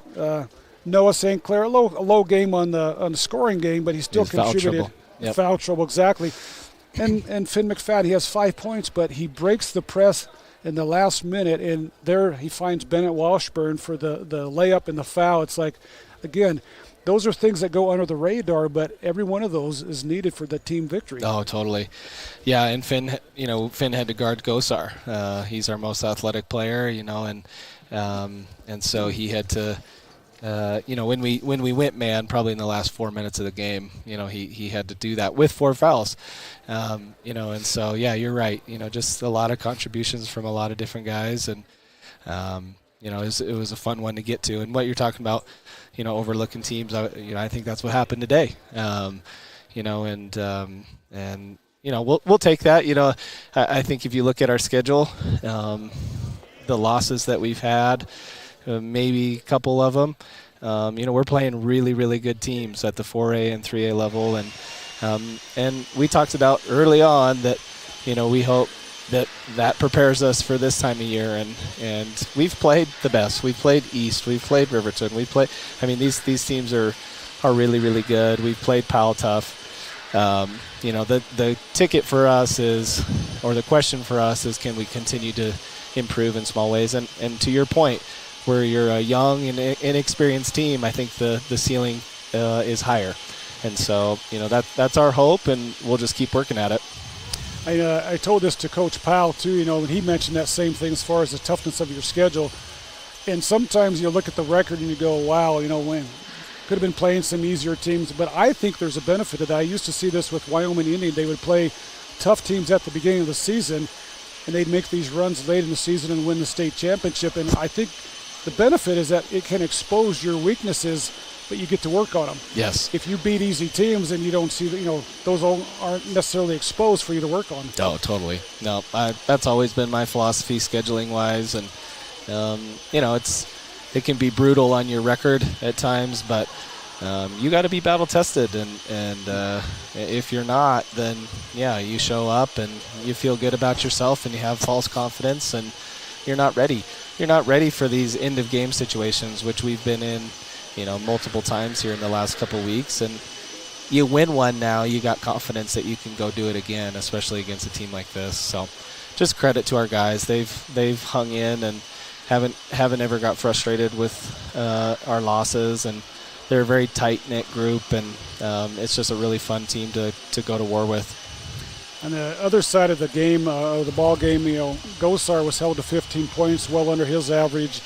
Kaiser went off. That was a little bit of a surprise. He was all over the place. I don't know how. He seems very athletic, but he was crashing the boards all the time.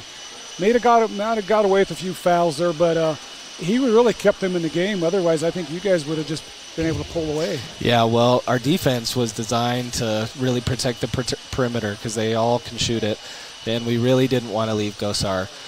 So we typically bump out and, come back into the corner, and we decided not to bump on Gosar and just stay home. And you saw that's a part of the reason they got back into the game is they figured out, let's put a guy on the backside of that, and they were hitting him for layups over and over again. But, so what we were going to give up was the high post, and they hit him, and he went to work and got us in foul trouble, and he played a heck of a game. Yeah, it was they had the two players that really stood out for them. But again, took the team effort by everybody. They came through, and a great win for you guys. Like you said, a great confidence booster. So going against Jackson, a tough matchup height-wise. I don't know if you were around. This would have been about 15 years ago, maybe longer. Torrington had a team like this. Yep. They were like 6'8", several players like that, and their starting guard, I think, was 6'6". Yeah. Was that when McNamara was Yeah. Yeah. Yep. And so it'll be fun to watch that. I didn't realize Jackson had that tall of a team. Now, are they in 3A or are they 4A? They're 4A. They're in Riverton's conference. Okay. Yep. And how have they done so far this year? They struggled early. They had one of their big kids was injured, but he came back, and they've started to compete or beat. They beat Riverton on their home floor last week, I think. And they're just, they're very experienced, long. They would be a scary team to play in 4A just because their size presents so many issues. And so, that's going to be unique for us to try to go against that. And, and we'll see what happens. Right. All right. Well, Coach, thanks for coming up. Great game today. Good luck on Tuesday. And we'll see you in Jackson. All right. Sounds good. Thanks, guys. Coach Stu Mullins of the victorious Lander Tigers. And Scott, closing comments. Well, that was a lot of fun. That was, I think, what was best about the boys' game is having seen this team now for a couple of weeks and working toward this. And mentioned this felt like it was a culminative game. I'm still not getting the word right, but it does seem to be a culmination of where the team has gone. Really, I'm sure from the start of the season, but it takes time if you're trying to rebuild something. And I think that's the situation. Both the boys and the girls here in Lander, both teams are younger, and it's just good stuff. Wins like this are huge, but all of this work and the tribulations and the adversity is going to make this team all the better next year and the following years. These underclassmen start to age in, and I think both teams are in great places. And it was really fun to see Lander, all their hard work and their close losses here on the boys' side pay off for a victory against Pinedale, no less, against a ranked team. So this is I think it should get the attention of quite a few people in Wyoming basketball when they see that score come across, and talk to Coach about Tuesday. That's going to be a really intriguing matchup, a difficult road test for the Tigers. Yeah, it will be. I didn't realize Jackson was so tall like that. So it does present some possible obstacles to overcome. But, Lander should have the quickness advantage, and we'll see how that works out. Yeah, it's, as you mentioned, it's good to test yourselves against all these different kinds of teams before you get into the postseason. So should be a lot of fun on Tuesday. We'll make that drive up there and knock on wood for no more snow in between here and there, at least for us, and we'll have that game on Tuesday night. And how much time before summer gets here, Scott? I'm ready for it. I think we're just about there, but of course, in March and April we're going to get the couple feet more snow. Yeah, exactly. Okay. But nice working with you, Matt. Thanks for having me. Too. Enjoy the game tomorrow, and we'll do it again on Tuesday. Sounds good. And so again, thanks everybody for tuning in. Matt Myers with Scott Fuller. We're going to call it a day here, so take care. And like you said, enjoy the Super Bowl tomorrow, and I know who I'm rooting for. It's on 13:30 a.m., by the way. A little plug for anyone that is busy, or if you just want to turn the game on in the garage or whatever the case is. But if you're away from the TV, we'll have that for you on 13:30 a.m. All right, everybody, take care, be safe, stay warm.